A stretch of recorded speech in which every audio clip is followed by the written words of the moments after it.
Hindi ako artist talaga. Hindi ako nagdo-drawing. Wala akong talagang kamag-anak na na artist. Ano lang ako parang coming from nowhere, biglang sumulpot lang nakabuti na, uy, magiging artist pala to paglaki. Kahit nga ako, minsan iniisip ko kung paano ko narating to Pre, sino bang artist ang nakakabili ng mga ganyan? Rolex, putang, mga sports car. Kasi once nakahawak ka ng pera, pag di mo alam i-control niya, madaling ubusin. Sabi nga nila, it only takes you one fucking good year to change your life forever.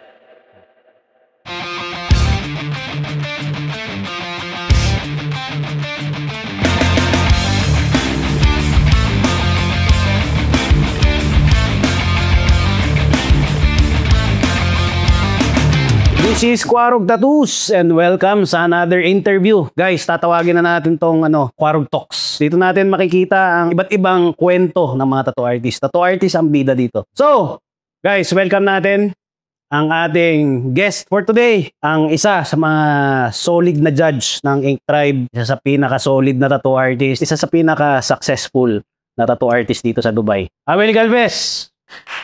Salamat sa invitation, guys. Chat muna tayo. Alright. Tagay.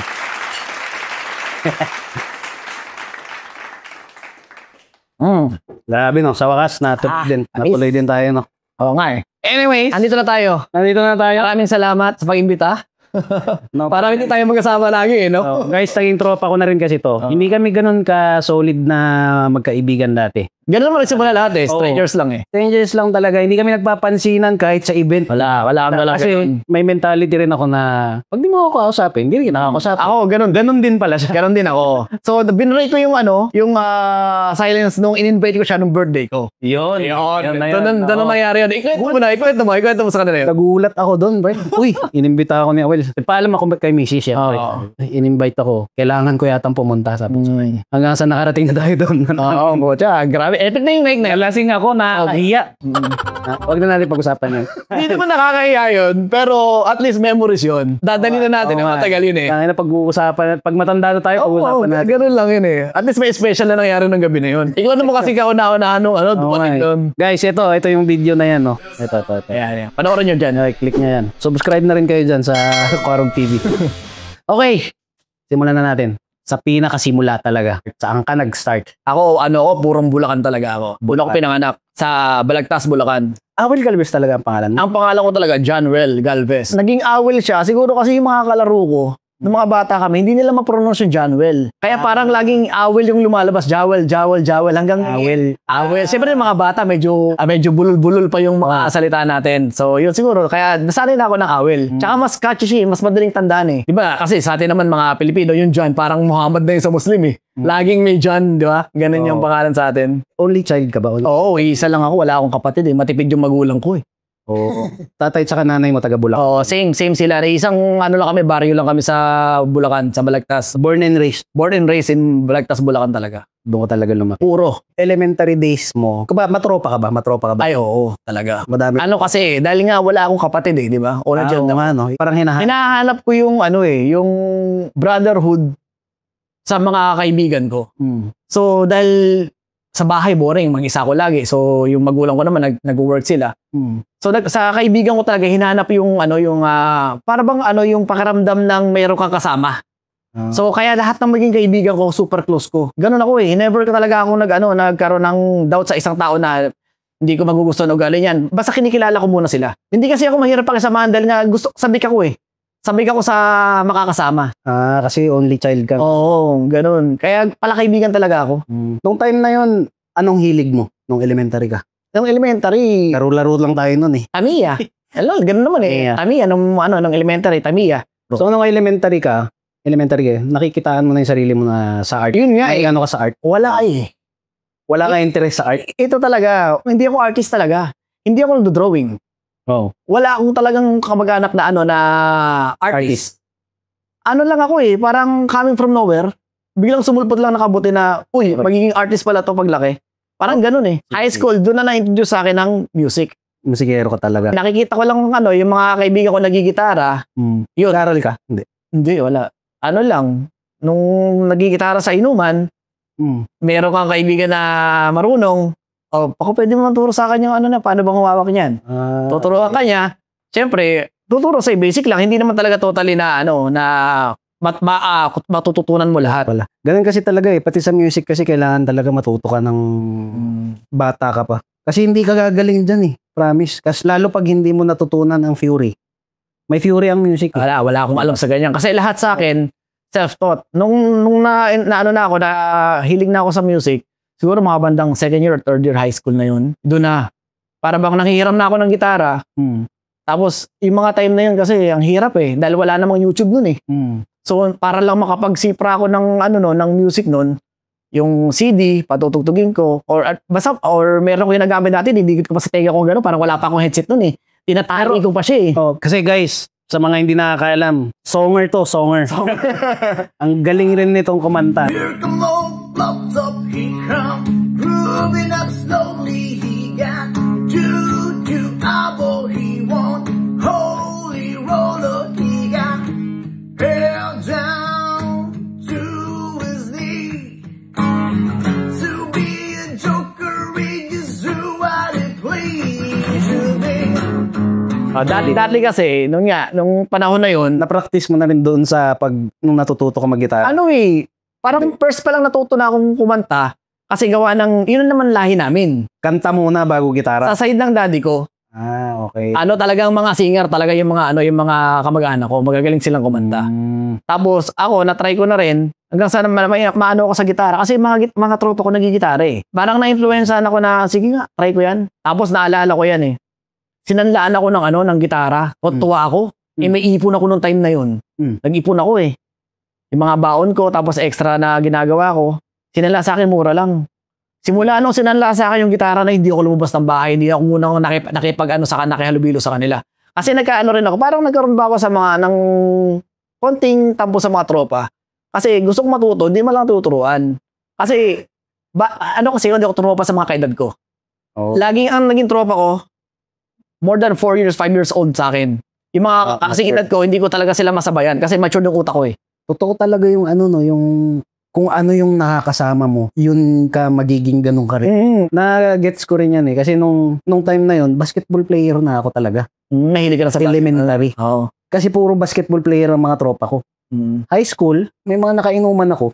Puro inom tapos mga banda-banda, ganyan. Doon lang nagbabasketball. Doon ka naman napunta sa gano'n. Doon naman napunta sa gano'n. Kaya, iba-iba talaga kung ano yung nakasama mo, magiging ganun ka rin. Ang ginawa ko noon, talagang tinutukan ko yung gitara. So ngayon, nung pagkatapos ko dun sa sa 1 year na yun talagang, yun ang ginagawa ko. Kasi may obsession ako sa isang bagay. Once na may gusto akong matutunan, hindi ko yun nilulubayan hanggat hindi ako gumagaling. Rest lang tayo. Ganun ang mindset ko. May makulit yung utak ko. Kaya ang ginawa ko, talagang pinukusan ko yung paglabas ko, nagulat na sila lahat sa akin. Hanggang saan nagbabanda na ako. Doon na na-introduce na may kumuha na sa akin kasi nakita na nila ako potential. Yun na, in-invite na nila ako as maging vocalist and then guitarist ng isang banda. Doon na nag-start yung music journey ko. May part din dyan na yung traits na yun, yung ayaw mong tigilan, doon mo rin na-apply doon sa pagtatattoo. Lahat yun. Yung attention mo sa details. Guys, check nyo yung mga gawa niya. Awil Galvez. Facebook. Grabe yung mga gawa niya. Yung mga, mamaya di pag-usapan din. Tapos, after high school, anong course mo?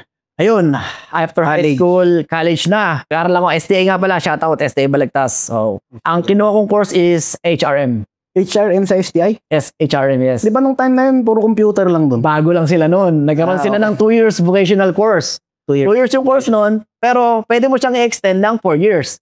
Tinapos ko yung 2 years, then tinapos ko yung 4 years. So, dalawang diploma ko. Tapos yung 4-year course? Yun yung bachelor na.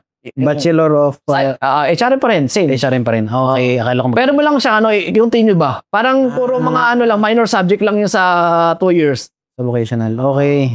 Okay, nung time na yun, yung college pa lang, wala ka pa rin sa art. Banda ako nun. Banda talaga ng solid. Music solid.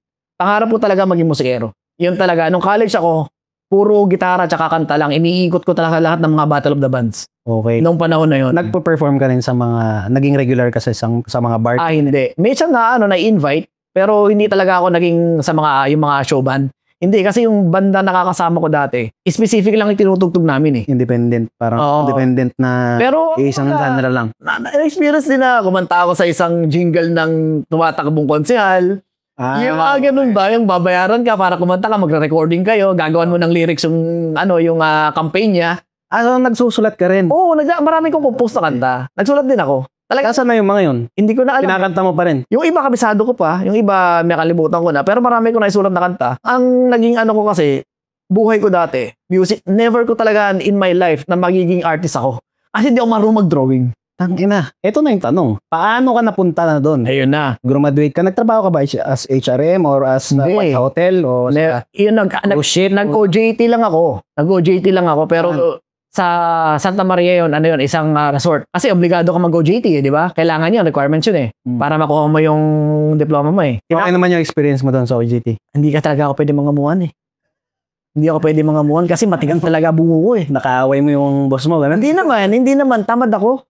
Noong time na yun, tamad ako kasi iniisip ko, parang binababaan nila yung sarili ko, yung value ko, yung pagkatao ko dahil parang utos-utosan ka lang. Yun. Ay, hindi ko kasi nakikita yung sarili ko na ganun Pero sa akin naman, wala namang masama doon. Kaso nga lang, the way lang kasi nila i-treat ng mga OJT. Wala ka nang sweldo, ganun ka pa nilang itrato. Sa bagay. Okay lang kung may sweldo Walang problema di ba alam mo naman ng OJT? Talagang ano lang yan Parang apprenticeship. Apprentice ka lang Pero grabe naman kasi yung yung mga utos sa'yo. Talaga, syempre, ikaw empleyado ka. May OJT ka. Parang tontuwa ka oy, meron akong uutosan paghakutin mo ng bangko yan, pag ano yun. Ganun talaga pag sa mga... Para mga PMA. Parang DU-fight. Pag sa mga fraternity fights ka, talagang kakawawain ka. Anyway, siguro experience naman. Wala namang bad sa mga ganon. Kasama sa lesson yun. Pero talagang pag pumasok ka sa hospitality, handa mo yung sarili mo. Na talagang dapat, mapagkumbaba ka, mahaba pasensya mo. Dapat, no? Ay, kaso nga lang nung time na yun, kasi nga bata pa ako Hindi pa ako ready. OJT, ganyan. Wala sa isip ko kasi ang gusto ko, music, banda, yun lang, walang iba. Pero, at least, di ba? Tangina, solid na gumaling ka sa pagkanta, paggitara, naisisingit mo pa rin habang nag-aaral ka nung time na yun. Hindi, kasi naman, sa nangyari naman sa akin, ayun alam naman ng sinasabi ko sa mami ko yun Ay, ako nakapasa ng college dahil sa music. Dahil ako yung pinaka-main vocalist ng STI noon sa Balagtas. So, simula nung first year college hanggang makagraduate ako, hindi ako napalitan doon. Ako yung laging nilalaban nila sa mga competition kasi sa STI kasi meron silang tinatawag na cluster saka national. First maglalaban-laban yung school, tapos yung cluster, yun yung mga iba't ibang branch ng STI. Tapos pag nanalo ka doon, aabot ka sa national, yun yung buong branch ng STI sa buong Pilipinas. Kasi nung first tally ko doon dati nung first year college ako, nag-champion kami doon. Sa national sa buong Pilipinas na yun. Tapos kada sali namin doon, lagi kami nakakarating sa national. Ikaw ang kumanta nun? Ako kumakanta nun. Ako vocalista. Galing. Hanggang sa kada sali namin doon, lagi kami nananalo. Ako nung high school ko lang na-experience yan, yung mga ganyan. Theater ako noon. Sa school theater. Pero backdoor ako Hindi ako nakikita ng audience sa ano ka lang? Behind the curtain. Behind the curtain ako. Ganun. Ano na nangyari nung pagkatapos ng graduation mo? Di ako nagtrabaho. Tambay. Tambay na ilang years? Tambay. Maalala mo pa? Kung matatandaan ko, siguro mga 2 taon. Never ako nagtrabaho sa Pilipinas. Puro music lang talaga. Nag-OJT ako.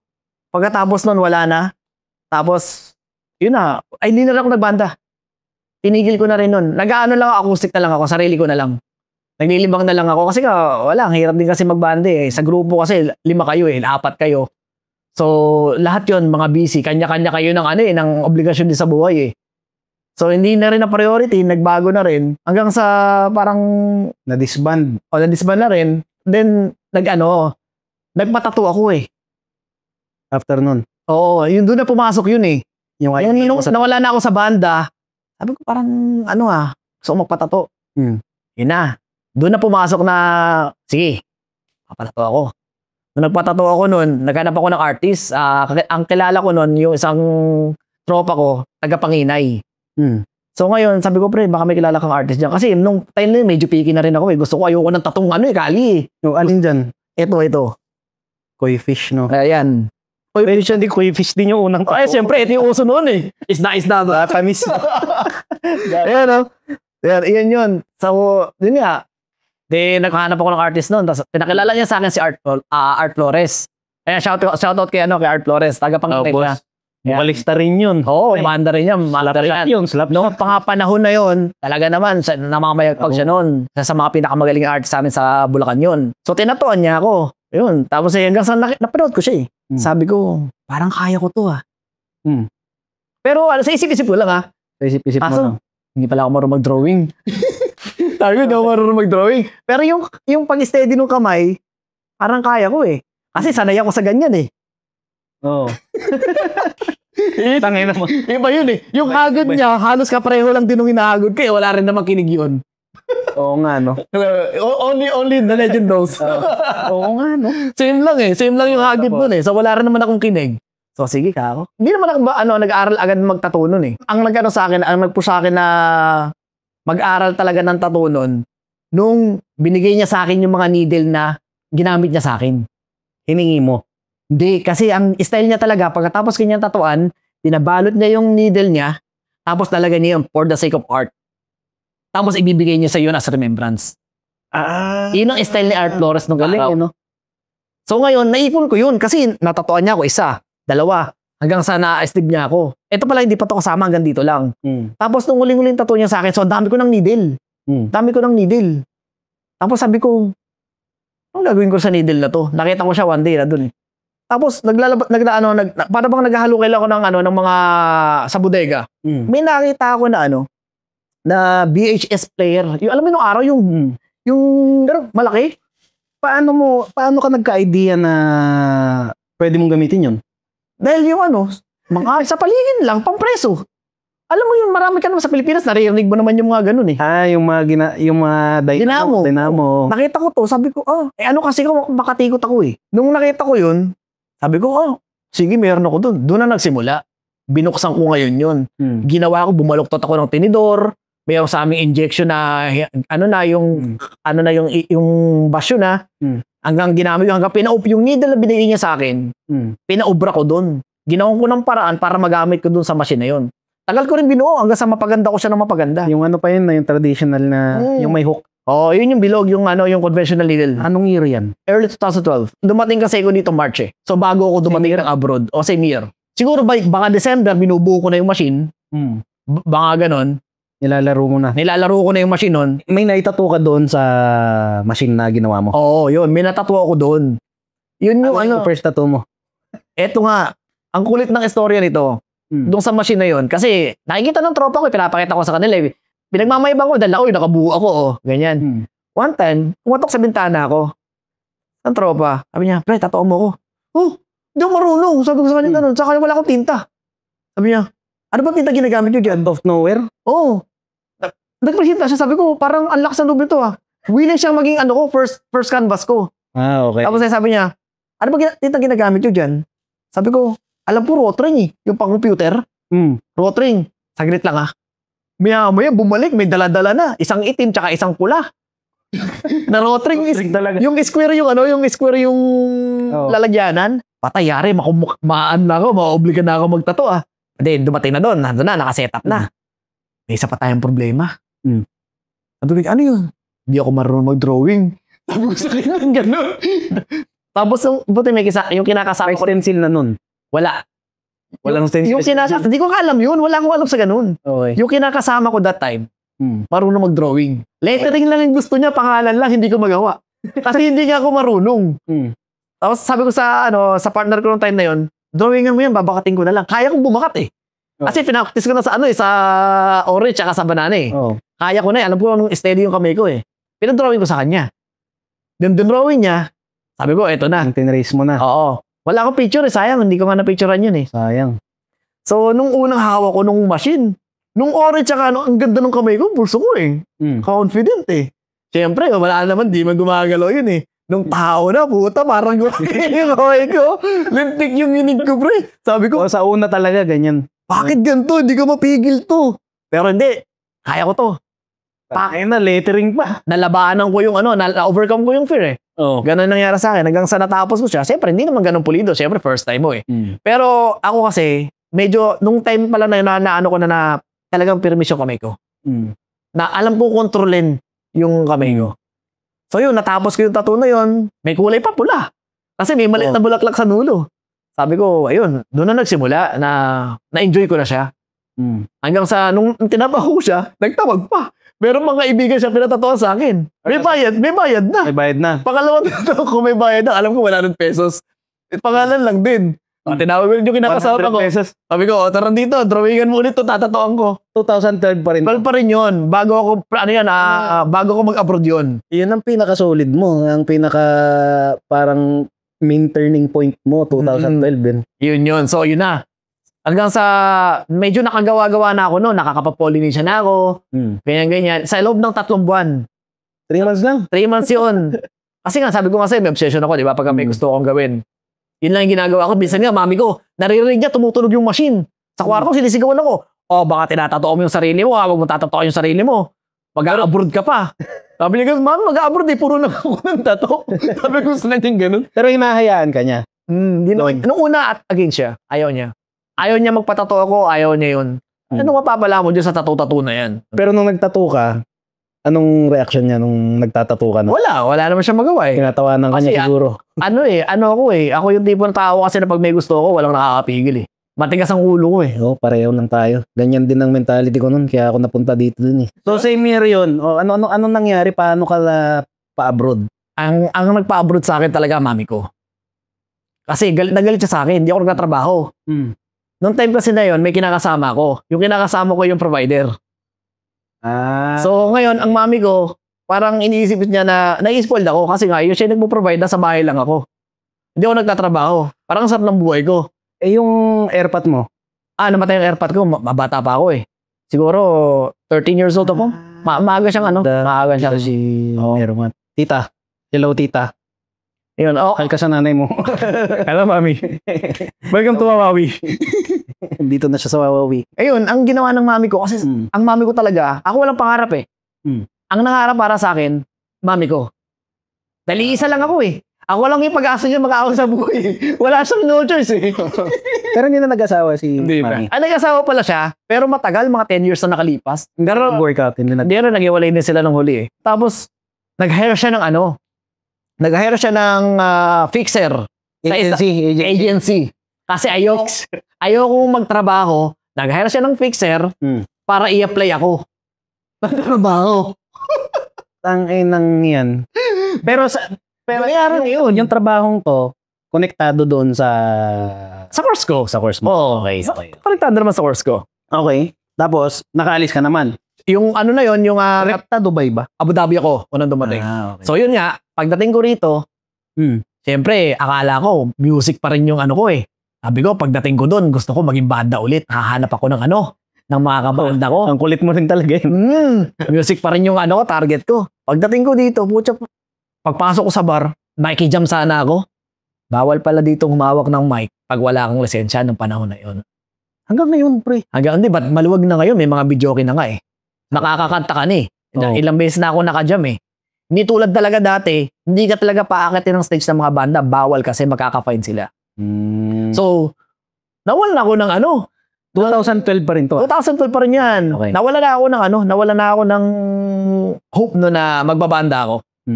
So ngayon, kailangan ako mag-isip ng ng bagong Pero ano talaga yung trabaho na pinasok mo? Ang apply ko noon waiter. Pero pagdating ko rito, hindi waiter yung pinasok ko. Ang ginawa sa akin, room attendant. Nasa gitna ako ng disyerto. Putang hotel? Accommodation siya ng mga engineer. Oil company. Oil and gas company. Sa gitna ng disyerto. Naloko ka pala. Parang naloko ka. Kasi hindi naman siya naloko kasi yung pinirmang sweldo, yung pa rin naman. Iniba lang yung job description. Magkano lang sweldo nun, pre? 1,400 lang ang sweldo ko. Walang day off yun. Pero libre yung libre ang lahat. Libre ang pagkain, laundry, bahay, internet, lahat yan. 2012. Nasa gitna kami ng disyerto. Swerte pa pala ako. 2014 ako, 3.5 na yung sahod ko. Pero kasi libre naman lahat yun doon. Tapos kaso wala one day off yun. May mga kasama ka noon mag-isa. Para kami preso doon, nakakabaliw doon, parang rehab. Sabi ko nga, siguro kaya ako dito dinala eh. Para magbago yung mindset ko. Matuto ka talaga. Doon talaga ako natuto. Para ako nirehab ng may sweldo. Sabi ko, mabait pa rin sa akin si God eh. Kasi dati rin ako na medyo nagdroga, nalulong.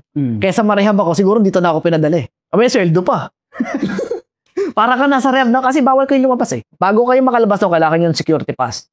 Sa location namin, walang babae, walang alak, walang camera. Bawal doon sa loob ng location namin. Kasi oil and gas yun. Mahigpit doon sa gitna ng disyerto. Walang day off, no? Walang day off yun. Makakapag-day off kami after 1.5 month or minsan naabutin ng 3 months bago ka mag-day off tapos 2 days lang. Bababa ka sa city. Yun ay day off mo. Tinapos mo yung kontrata? 1 year. 1 year ang contract? Oo. Hindi, 2 years ang contract. 1 year lang ako doon. Anong ginawa mo after nun? 1 year? Hindi, yun na. Doon ako nagsimula magtato eh. Tumakas ka na?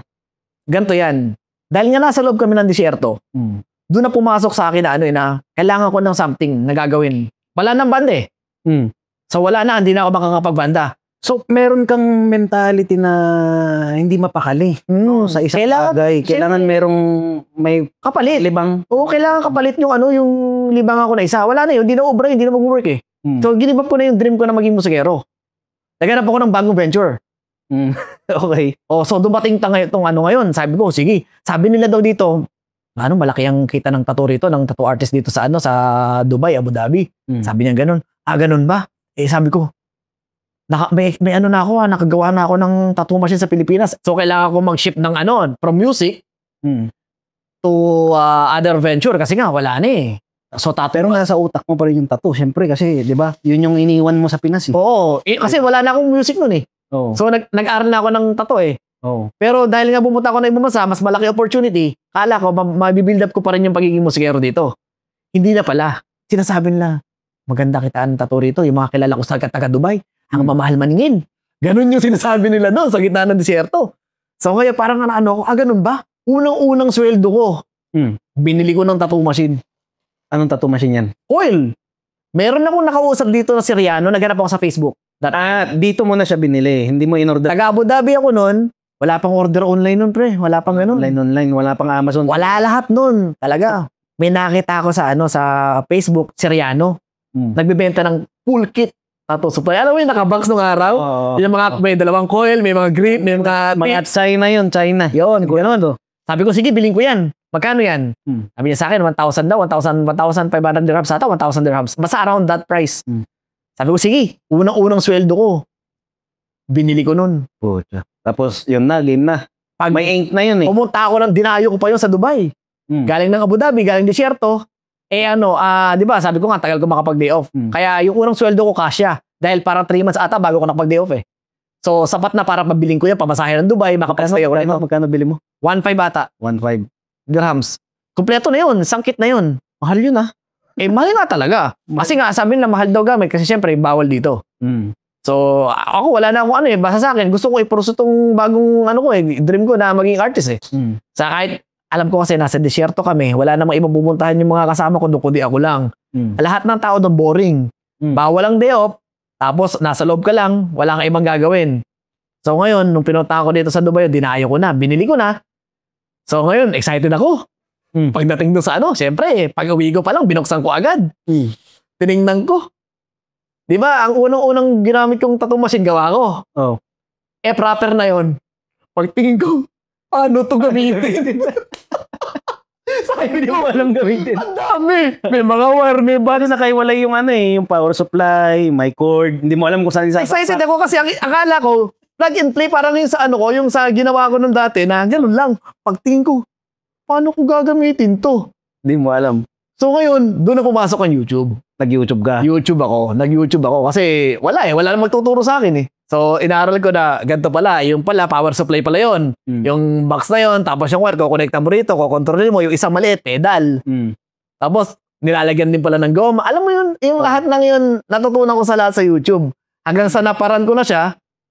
Tapos tinatawa ko na yung mga kasama ko sa trabaho. Mga katrabaho mo muna. Lahat sila naging ginipig ko. Lahat sila pinagpisan ko. Nandito pa yung mga yun. Hindi ko alam kung nandito pa yung iba, pero marami. Malaking naging sa akin dun eh. Milestone ko talaga sa disyerto. Sa tattoo career ko. Kasi lahat sila nagpapatattoo sa akin. Almost sa isang linggo, tinatattoo ko 3, 4. Which is sa time na yun, baguhan ka, malaking bagay yun. Kasi walang stencil pa yun. At ito mga pala yung stencil paper. Hindi ko malaman kung paano kita transfer sa balat. Hindi ko alam kung anong gagamitin. Nanood ako sa YouTube, deodorant daw. Kung ano yung deodorant yung pinapakit ko, hindi naman lumilipat. Yung pala may specific na gamit. Feed stick. Yung gano'n. Hindi ko alam eh. Start ako doon. Hanggang sa, natutunan ko na lang along the way. Hirap na hirap ako. Ang hirap, di ba, nasa gitna ko ni Shia. Kailan pa ako makakabili nun? Sa susunod na yung paulit. So, napilitan ka ng Talagang, ano talaga, Alam mo, freehand talaga lahat. doon, siguro dahil nakatulong din yun. Kahit di ako marunong mag-drawing, napersa ako mag-aral. Wala, pinili ko talagang matuto. Wala akong option eh. Hanggang sa nagiging komportable na ako magtato, na ano ko na, uy, pwede pala talagang maging karir to. Hanggang sa napag-desisyon ko na. Lahat yung mga kawork mo yun, nagbabayad. Oo, magbabayad yun. Babayad sila. Wala to. Magkano singilin mo? Singilan Mura lang. Mga minimum ko dati, 100 lang. 100 dirham. Ba't ako na rin yun? Sabi ko pa sa kanila dati 100 lang single ko minimum dito. Pero pag nasa Dubai na ako, 300 na kasi ganun ang kalakaran doon. Sabi ko sa Kensing ganun. Which is ganun talaga noong time na yun, di ba? 300. Sa inyo, 100 lang kasi nasa dito tayo sa gitna ng disyerto. Kasama nyo na ako, pero nasa city na. Alam nilang magsisimula ka lang. Hindi ako nagpalata. Hindi ka nagpalata. Parang kayo na ganun din ako. Hindi ako nagpalata. Yan yung sinabi ko yung mga unang-una kong mga tinatuan dati. Sabi ko, tagal na akong tatato. Tinatatuan ko yung mga pinsan ko dati. Ganun. Hindi, pero kasi kaya naman akong ganun, meron na akong konting experience sa Pilipinas. Confidence. Oo, may confidence na ako eh. Na-experience ko na kasi sa Pilipinas na alam ko na eh. Lalo pa ngayon, mas maganda yung gamit ko. Hindi nila alam, pinagpa-practicean mo na sila. Doon na nagsimula ang kakapal nung hiling kasi ang lalalim. Siyempre, naninibago ako eh. Ang bigat ng machine, yung gamit ko dati, yung dinamo, magaan na ako. Parang di ba, yung mga gamit natin ngayon. Wala ka pang gloves nun siguro. Meron naman. Ayun naman, alam ko naman yun. Kasi nga natatuan ako eh. Alam mo yung... Yung hygiene, alam ko siya. Kasi HRM din ako, alam ko rin yung proper na mga training din kami eh. Kay Art Flores mo rin nakuha. Ang laking influence ni Art Flores, pinanood mo lang siya. Nung pinapanood ko siya, tinatatuan ako. Tinatanong ko siya habang tinatatuan ako. Anong needle gamit mo dyan? Ano yan? Paano mapagtanong ako? Yun din yung isang ko na mahilig ako mambusisi. Tapos eto na, nung nasa disyerto na, nung nagtatatuan na ako sa kanila, wala ka na matanungan. tinitingnan ko na lang yung tattoo ko. Oh. Paano kaya niya ginawa to? Doon pinaaral dito, tapos ina-apply ko sa kanila. Tapos, ang maganda doon kasi, di ba sabi mo, isang buwan kayo doon, nakikita mo yung healing, di ba? Ay, tangin na pag ganun pala kalalim, di pala. Lahat sila nakikita ko, araw-araw ko silang nakikita. Yun yung maganda. Kaya binabantayan ko yung gawa ko. Ako, ang ginagawa ko nung nag-start ako, pinapabalik ko sila. Gusto ko makita yung tattoo. Dapat mandatory yun eh. Sa mga bagong artist dyan, gawin nyo yun. Pag may tinatuan kayo, pabalik. Kung kaya nyo i-update araw-araw yung ginawa nyo, para makita nyo kung ano yung lalim na dapat lang sa balat. Ayan, kapag kasi malalim, nagsusugat eh. Di ba? Makikita mo doon, taga naman yung mababaw, nabubura. Di ba? So, para ma-adjust nyo yung gawa nyo, kung baguhan lang kayo, lagi yung tingnan yung yung ginawa nyo. Update nyo lagi. Ako ang ginagawa ko noon talagang inaalala ko kung gaano kahaba nung pinasok ko sa balat. Yung haba na yun, ganito pala ang healing. Pinapabili ko after a week. Tapos doon ko na malalaman, putang ina, mali yung ginawa ko. Tapos mag-a-adjust ako ng mag-a-adjust hanggang sa mapaperfect mo na yung lining. Ganon yung nangyari sa akin. Walang nagturo sa akin. Mahaba rin kasi talaga ang proseso pagdating sa tatuan. Diba? Hindi basta-basta rin. Matututo ka talaga sa mga ginawa mo. Experience. Oo, sa experience. Ang gagawin mo talaga, bantayan mo lang yung proseso ng tattoo mo. Kung ano yung maling ginawa mo nung last time, wag mo nang ulitin. Hanapan mo ng paraan yung para itama mo sa susunod. Para hindi mo na maulit yung same mistake, ma-improve mo yung gawa mo. Tama. Yun guys yung mga nagsisimula, gawin nyo yun, promise. Effective talaga siya. Pagka ginawa nyo yun, mababantayan nyo yung progress nyo eh. Maya-adjust nyo kung paano nyo babanatan sa balat. Kasi iba talaga yung papel eh. Oo. Iba dun eh. Iba talaga. Iba. Wala. Tapos kada balat, iba-iba rin yung texture. Okay, so nagtatato ka na nun. 1 year ka doon, 2013. Ano nangyari? 2013. 2013, nag-decide na ako. Na? Teka. Yung kontrata mo doon, 2 years. So, within 2 years, hindi ka pwedeng umalis? Hindi, pwede. Pwede kang Pwede kang lumipat. Babayaran ko lang yung remaining. May penalty lang. Which is that time, wala akong pakialam. Kasi kumita na ako sa Binayaran mo na lang? Oo, kumita na ako sa tattoo sa loob ng Sa 2013 to? 2013 yan. Okay. So, kasi ang plano ko talaga, sabi ko, parang naging training ground ko tong disyerto. Pagpapagaling ako rito. Tapos paglabas ko sa tunay na mundo kasi parang lang yun yung nasa ka lang sa isang loob ka lang ng bilog na walang labasan. Parang hindi tunay na mundo yung ginagawa mo doon. Yung ibang mga kasama ko nga doon parang nakakatililing na kasi parang ka nasa rehab talaga. Tangin na, nakatakot yun. Ang hirap doon. Anytime pwede kang meron na kang nabaliw doon. Oo, may history nang nabaliw doon sa loob doon. Kasi ang routine mo doon, gigising, magtatrabaho hanggang alas 5. Pagkatapos noon, wala ka nang gagawin. Nasa loob ka lang ng kwarto. Ang May sarili ka rin kwarto. oh, May mga kasama. tatlo kayo, apat kayo sa isang kwarto.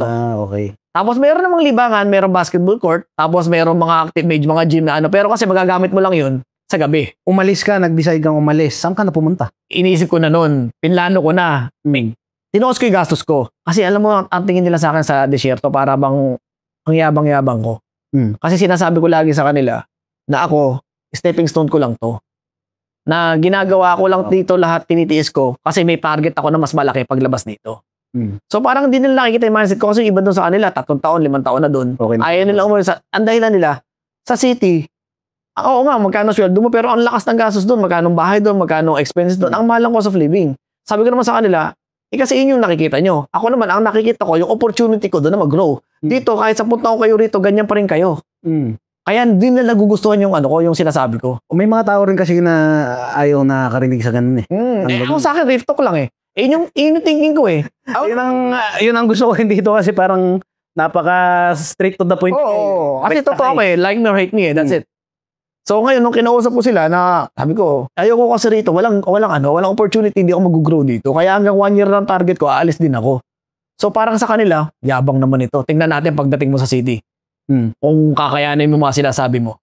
Ako naman kasi, bago ako pumunta rito, ang perang dala ko, 3 months pang renta, 3 months na pang visa, plane ticket, naka-ready ako at pagkain ko sa loob ng 3 months at pang-apply ng trabaho. Lahat yun, plakado. Alam ko lahat, toos ko lahat ng ano ko, finance ko. Magaling ako sa ganun, pre. Magaling ako sa finance. Tansyado ko na lahat ng gastos ko, may pasobra pa yon. So ngayon, buo loob ko, 3 buwan ako dyan. Pag hindi nakahanap ng trabaho, uuwi ako ng Pilipinas. Wala akong uutangan, sagot ko lahat. Teka, nung lumabas ka doon sa disyerto, Dubai or Abu Dhabi? Dubai na ako dumiretso. Dubai ang rekta mo. Oo, kasi nakilala ko na si Mrs. ko ngayon. Shoutout sa asawa ko kay Jessica, yan. Okay. Siya yung reason din kung ba't ako napunta ng Dubai. Saan mo na-meet? Mas lumakas ang loob ko sa Facebook lang. Nagkakilala kami sa Facebook. Sa Tattoo Red. Kasi tanongin na rin sa atin. Sa Tattoo Red. Kasi merong group doon na, nung dati na Stop Tattoo Discrimination. Grupo sa Facebook. Grupo sa Facebook yon. Nag-join ako doon, nag-join din siya doon. Nag-post siya ng pictures niya doon. Nag-comment lang ako doon. Or message ko siya ng direct. So nga, alam mo na yun, binatay. Siyempre. Sige. Binasya ko siya, nag-reply, nag-usap-usap kami. Then, hanggang saan ako kinumber niya, doon sa desierto, libre ang tawag doon eh. May landline doon eh. Sa kwarto ng mga guest. Wala yung mga guest doon. Kaya kahit gano'ng katagal ako tumawag doon, telebabad kami. So yun, tatawagan ko siya. Sa Zoom lang siya nagtatrabaho that time. Alam mo yun sa metro? Sa mga gasoline station? Hindi, yung sa metro. Metro, Zoom. Sa taas ng metro. Yun, yung aga na Zoom. So yun, hanggang sa nag-usap kami, hanggang sa nakita kami, hanggang sa naging kami, tapos nagplano na ako na, isa siya sa talagang pinuntahan mo dito? Sinadya ko siya rito. Kaya ako napunta ng Dubai. Okay. Tapos meron din ako pinsan dito. Yun yung namatay, yung kanikwento ko dati. Rest in peace na kay ate. Yun, pumunta ako rito, nagkakilala kami. Then sa pagbalik ko doon, nag-decide na ako na, sige, magre-resign ako, ready na ako eh. Na magpunta ng Dubai, porso ko na yung career dito. So ang balak mo nun is magtattoo na lang or mag-apply ng ibang apply ng trabaho? Ibang trabaho. Trabaho talaga. Ang plano ko kasi, hindi ko kaya magtattoo, wala na akong kliyente. Part-time lang. Kailangan ko muna mag-build ng market. Pero nung time na yun, bago ka mag-resign, nag-apply ka na ng mga ibang trabaho? Wala talaga. Wala talaga. So nagpatulong ako sa pinsan ko maghanap ng rito, ng bahay. Tapos kasama ko yung ko noon, yung asawa ko ngayon. Siya nag-aakot ng gamit ko noon, nakakatulong ko. Sa maglipat, wala pa akong unan, tsaka kumot doon, galing sa kanya, dinalan niya ako. Partition lang, pre, ang liit. Teka, kailan kanya sinagot? Bago ka pa pumunta ng Dubai? Bago pa pumunta ng Dubai kami na. Okay. Ngayon, nung nandito ka na, nakahanap ka ng bahay. Partition. Pinsan mo, partition. Partition yun. Yung, alam mo yung ganito kalaki lang, yung solo mo. 1, 2, hanggang dito lang. Itong tiles na to, 1, 2, 3, 4, 5 na tiles. Tapos yung ganyan yung haba. Yung ang kasya lang, isang double deck, tsaka isang aparador, tapos meron ka ng daan. Magkano ang renta mo nun? 1,400. 2013. 2013. Or 14? 13 yun. 13. Kasi 12 ako dumating, isang taon ako doon, umalis ako ng 13. Ang iniisip ko noon, habang nag-apply ako ng trabaho, magtatato. May mga, siyempre may mga... Saan ka magtatato? Sa partition mo? Oo, sa partition. Mga Pilipino lang naman din tinatato ko dati. Okay. Referral lang ng mga tropa-tropa, may kilala sila, o papatato. O minimum. Pang-survive ba? Kasi kailangan ko eh. Kailangan ko mag-generate ng income, gawa ng wala akong trabaho. At the same time, mag-a-apply ako. Ganun ang naging routine ko. Tattoo apply. Tattoo apply. Hindi mo nadalas ang tattoo kasi siyempre, ano lang eh. Baga, hindi ka pa naman kilala eh. Lot lang, Oo. Tapos hanggang sa nakahanap na akong trabaho. Doon na nag-start lahat. Isang, ano yun, company? British pub siya sa Reform, sa Lakes Club. So, ang apply ko noon, ano talaga, waiter din. Ganon. Yung basta around HRM course, ina-applyan ko. Ang kagandahan dito sa company pinasukan ko, puro British yung amo ko. Bawal nga sa kanilang tawagin ng sir, ma'am eh. Talagang tawagin mo sila sa pangalan nila. Ayaw nila nang tinatawag sila ng, parang lumalabas na mas mataas sila sa'yo. Gusto nila doon, equal. Kahit cleaner ka, manager ka, tawagin mo ko sa pangalan ko. Wala tayong sir, madam, boss, walang ganon. Anong feeling nun, bagong environment sa'yo yun? Kasi Ang sarap.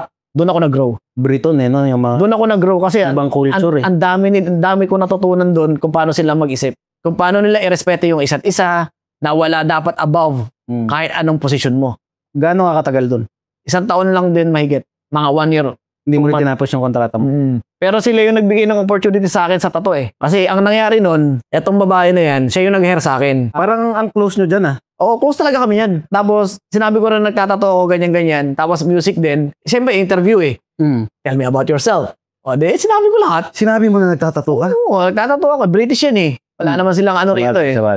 So, parang naging interest siya sa akin. Ang hair niya sa akin talaga, barback. Ano yun? Yung tagahugas ng baso sa likod ng bar, kasi bago yan eh, bagong company, bagong bukas pa lang. Noong time na yun, pioneer kami. Noong nagtitraining na, pinromote na agad niya ako. Hindi pa kami nagsisimula, inakat niya na agad ako ng posisyon. Ginawa niya akong barista. Ayan na yan. Puchan, taba mo dito. Oo, mataba ako dati. Grabe, lubog na lubog yung mukha mo. Ayun. Grabe yan. Pinamura niya ako ng barista, tapos the same time, tinatatuan ko rin siya. Okay. Tapos siya rin, Tinatuan mo siya. tinatuan ko siya. Okay. Tapos, siya ang nag-market sa akin. Saan mo siya tinatuan? Sa bahay nila. Hindi ko sa Bahay partition lang ako eh. Sa bahay nila? That time, hindi ako nagtatato ng ibang lahi sa partition ko. Lahat service. Kasi pamumutayin ko ba, nakakahiya. Nandun yung, nandun yung kama ko, double day, nandun yung aparador, nandun lahat. So, tinatuan mo siya, home service mo sa bahay niya. Okay. Tapos, minarket niya ako. Lahat ng sa restaurant namin ng mga kaibigan niya, pati outside the restaurant ng mga kaibigan niya, minarket niya ako. Meron akong i-request sa'yo. Pre. Balikan mo siya. Pasalamat. Nung dati naman, Pasalamat. nakita kami, nagpasalamat ako sa kanya. Ng solid. Nagpunta Kasi sa akin. kung hindi rin dahil sa kanya, hindi ka... Malaki siya talaga anbag sa career ko. Gawa ng, hindi dahil siya tinuruan niya ako magtato, siya ang nag-market sa akin. Noong time na yun. Ang laki nun. Malaki yun. Kasi word of mouth ng... Tapos, ang magandang nangyari sa akin, kasi ganyan na naging clientele ko, mga British nung time na yun. Mga puti. Puti talaga. Diyan ako nag-umpisa. Hanggang sa tumagal at tumagal, dumami sila ng dumami. Word of mouth. Yung trabaho ko, wala na. Hindi ko na naaasikaso. Nung napansin niya na yun na, puro tattoo na yung naatupag mo, nag-ano rin siya, nagsabi rin. Wala silang gano'n sa akin. Ang dami nga nag-aaral sa akin sa trabaho dati na bakit daw parang spoiled ako. Spoiled ako sa trabaho eh. Malakas ako sa kanila eh. Hindi ko nga alam kung anong meron karisma ako na kung bakit ang bait-bait nila sa akin. Okay. Hindi nila ako sinisita. Kasi isa pa, yung mga design namin sa pader, ako gumagawa. Yung mga, di ba, coffee shop yun, may mga chalk art. Na-spoiled nila ako eh. Ngayon, nagsisero sa akin yung ibang mga katrabaho ko. Bakit ako daw walang ginagawa? Bakit puro drawing lang daw ako? Eh sila, busy Fridays or Saturday, Sunday. Pakinabangan ka nila. Kaya dapat. Yun nga eh. Diba? Eh, binabayaran din nila ako dyan. May sweldo na ako, binabayaran pa nila ako dyan. Special treatment talaga yun. Iba nga eh. Iba nga yung ano sa akin eh. Hanggang sa dumating yung time na parang sabi ko sa sarili ko na kaya ko na. Kaya ko. Kasi napupulibok ka na siguro. Or hindi naman ako napupulibok. Kaya ko nang i-sustain yung ano ko, yung sarili ko sa tattoo eh. Meron ng market eh. Okay. Tapos dumating yung time na nag-resign ka na. Napalitan yung management. Nawala siya. Nawala. Pucha. Kasi 6 months lang sila eh. 6 months lang sila tapos dadalaw-dalaw na lang sila kasi sila opening team lang sila. May ganun dito na na company na for example gusto mo magkaroon ng restaurant. Mag-hire ka ng isang company na mag-o-open para sa'yo. 6 months contract. Full business, iraran nila within 6 months. Ibibigay nila sa'yo, i-hand over nila sa'yo ng running na. Outsource sila. Ganon sila. Party, ganun. Ganon sila. Power. Oo, ganon sila ng UK, ganon ang tinarget nilang business dito. So pagkatapos nun, nagpalit ng management. Doon na naging Dubai style na talaga yung company. Hanggang sa dumating. Umayaw ka na rin. Kasi iba na yung treatment sa'yo eh. Hindi na. Na-spoiled ka eh. Wala na yung ganon eh. Oo, wala na. Inaaway na ako ng bagong manager eh. Bakit daw? Sinisita eh, ba't walang ginagawa yan? Bakit nandun lang yan? Inaano na ako. Sabi ko, hindi na. Nasisita na. Ginawa nun, binigyan ako ng warning letter. Binigyan niya ako ng warning letter. Kasi, Okay. bakit daw ako nag-break, kakarting ko lang. Sabi, break, kakarting ko lang.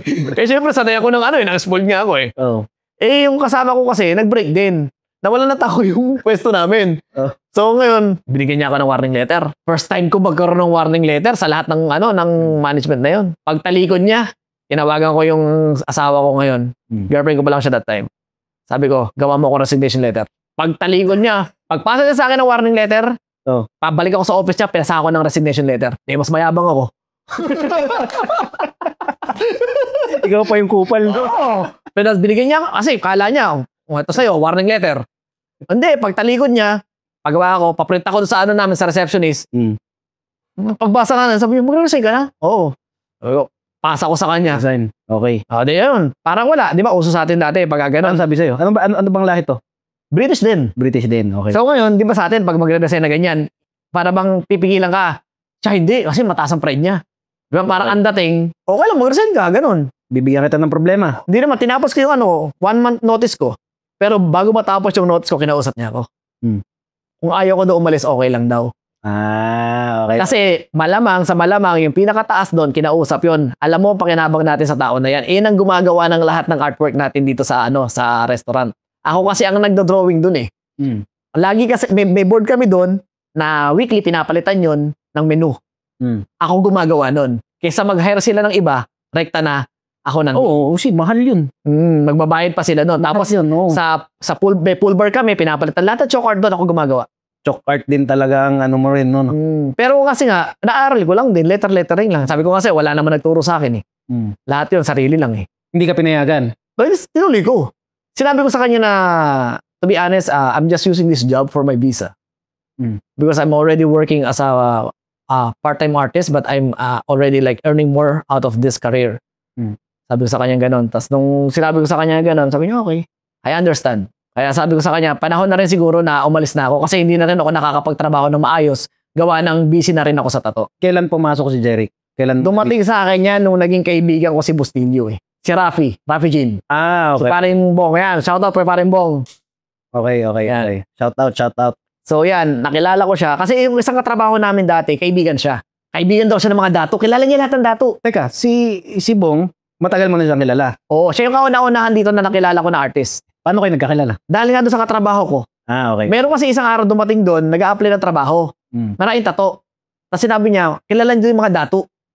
Eh di ba, dato, sikat na sikat talaga dito sa Dubai dati. Kilala mo dato? Ganun ba? Sabi ko, sige tara, papasok kita dito. Kasi malakas ako sa management eh. Ay, pasok ko yun. Binigyan ko pa ng pamasahe pa uwi.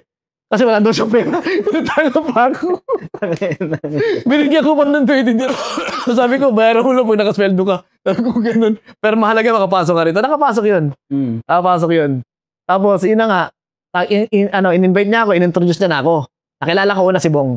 Nung nakilala ko si Bong, doon naman niya na pakilala sa akin si Parang Jeric. Nakilala ko si Parang Jeric nung time na yon. Doon na. Si Parang Jeric ang nagturo sa akin lahat ng diskarte rito sa Dubai. Ginaid niya ako pagdating sa kliyente, kung paano babasahin yung kliyente. Ano yan? Anong year yan? Yung 2013 pa rin? 13 pa rin yan. Kasi wala na. Grabe yung nangyayari sa'yo, no? Diretso, no? Diretso yun. Ano kasi ko eh. Hindi naging stagnant yung mo, no? Ayoko nang naka-steady. Ayoko nang ganun. Gagawa ko ng paraan para mag-move yan. Pag napansin ko na floating na lang na ganyan, hindi pwede sa akin yan.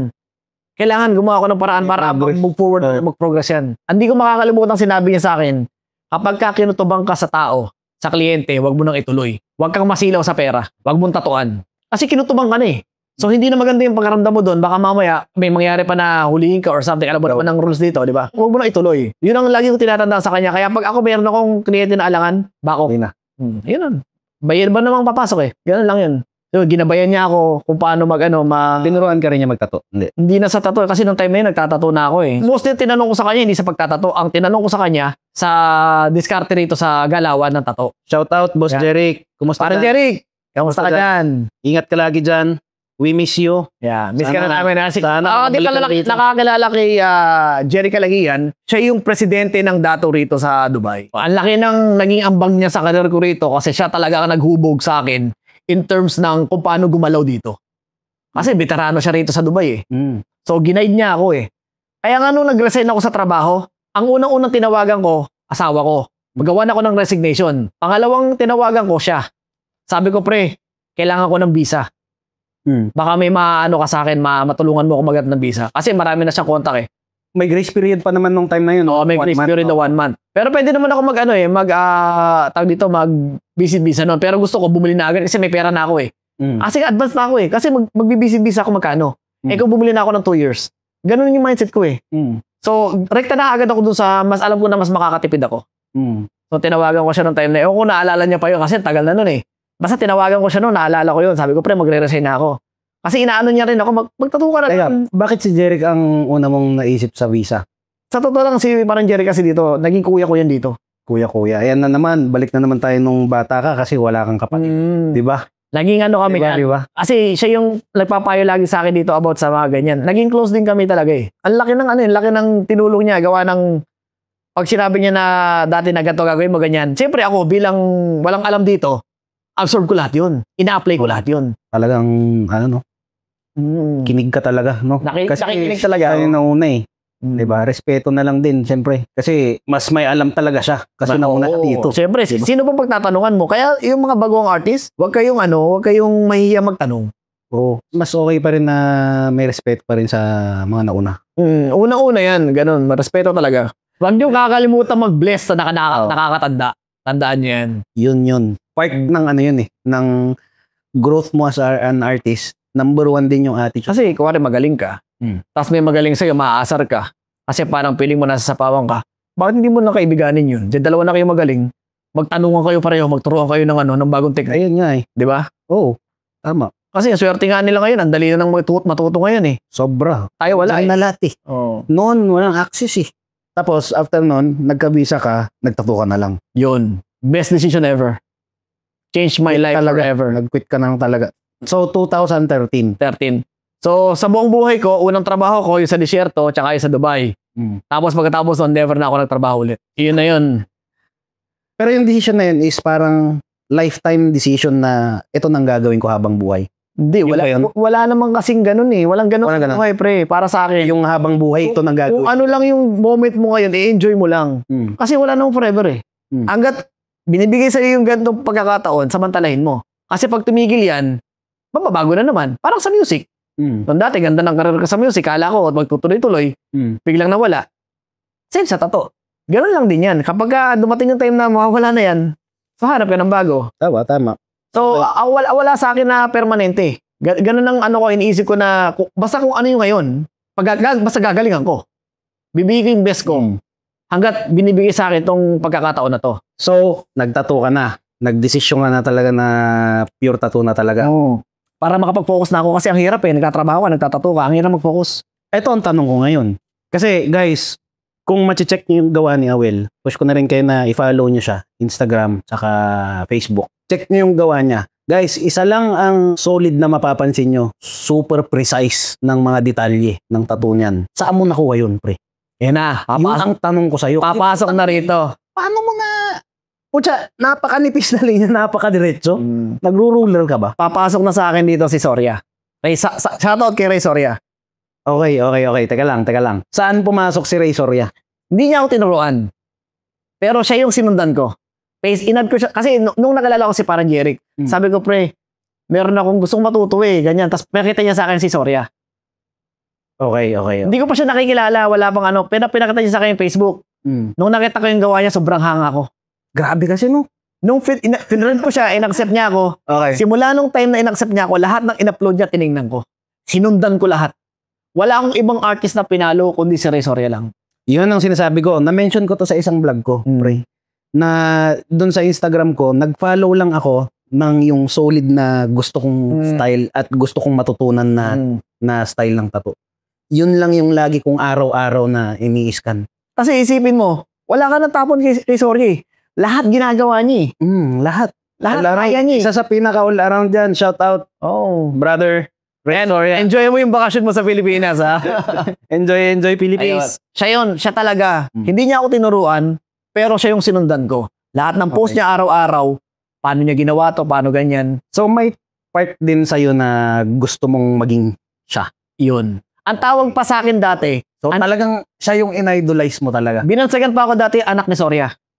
Nung mga kabatch ko naman na nato pag sumasali sa competition. Teka lang to. Ano yung year to? 2014. 14 siguro, 15. Yan, binansagan na nila akong anak na Soria. Kasi nga, nakikita nila, ginagaya ko talaga siya eh. Kung paano siya luminya. Kasi pag titignan mo yung gawa niya, yung flow niya, yung perspective niya, lahat on point. Grabe, no? Hindi ako artist, pero alam kong tumingin ng maganda tsaka hindi. Kaya nung nakita ko yung gawa niya, sabi ko, iba. Iba yung ano niya, atake niya talaga sa art. Iba, sobrang lalim. Kaya yun, ginaya ko lang. Ginaya ko lang talaga yun. Ginakopya ko yung ano niya, yung mga technique niya kahit hindi ko nakikita. Hanggang sa Picture lang? Picture lang. Ina-upload niya ng video. Kasi ang normal na ano yan, ako natuto ko sa habang gumagawa. Nanonood ako ng habang may gumagawa. Doon ako natuto. Hindi ako natututo sa picture, pre. Kasi hindi ko malalaman kung paano ginawa yun. May mga ganong factor, pero kasi ako trial. Trial and error. Ngayon, naririnig ko sa mga kaibigan niya, ng time na yon, sasabihin niya, naku, napanood ko magtato yun. Ang daming karayong gumamit. Lilinyahan na ng 3, lilinyahan mo ng 7, lilinyahan ng 14, para makuha niyo malaking linya. Sabi niya gano'n. So, ginaya mo ngayon yun. Sabi, gano'n pala. Hindi nila alam. Nakikinig ako. Hindi ako nagtatanong sa kanila. Ina-absorb ko lang yung sinasabi nila. Tapos pagdating sa bahay, gano'n pala yung ginagawa niya. Tatry ko nga. Oo. Gano'n.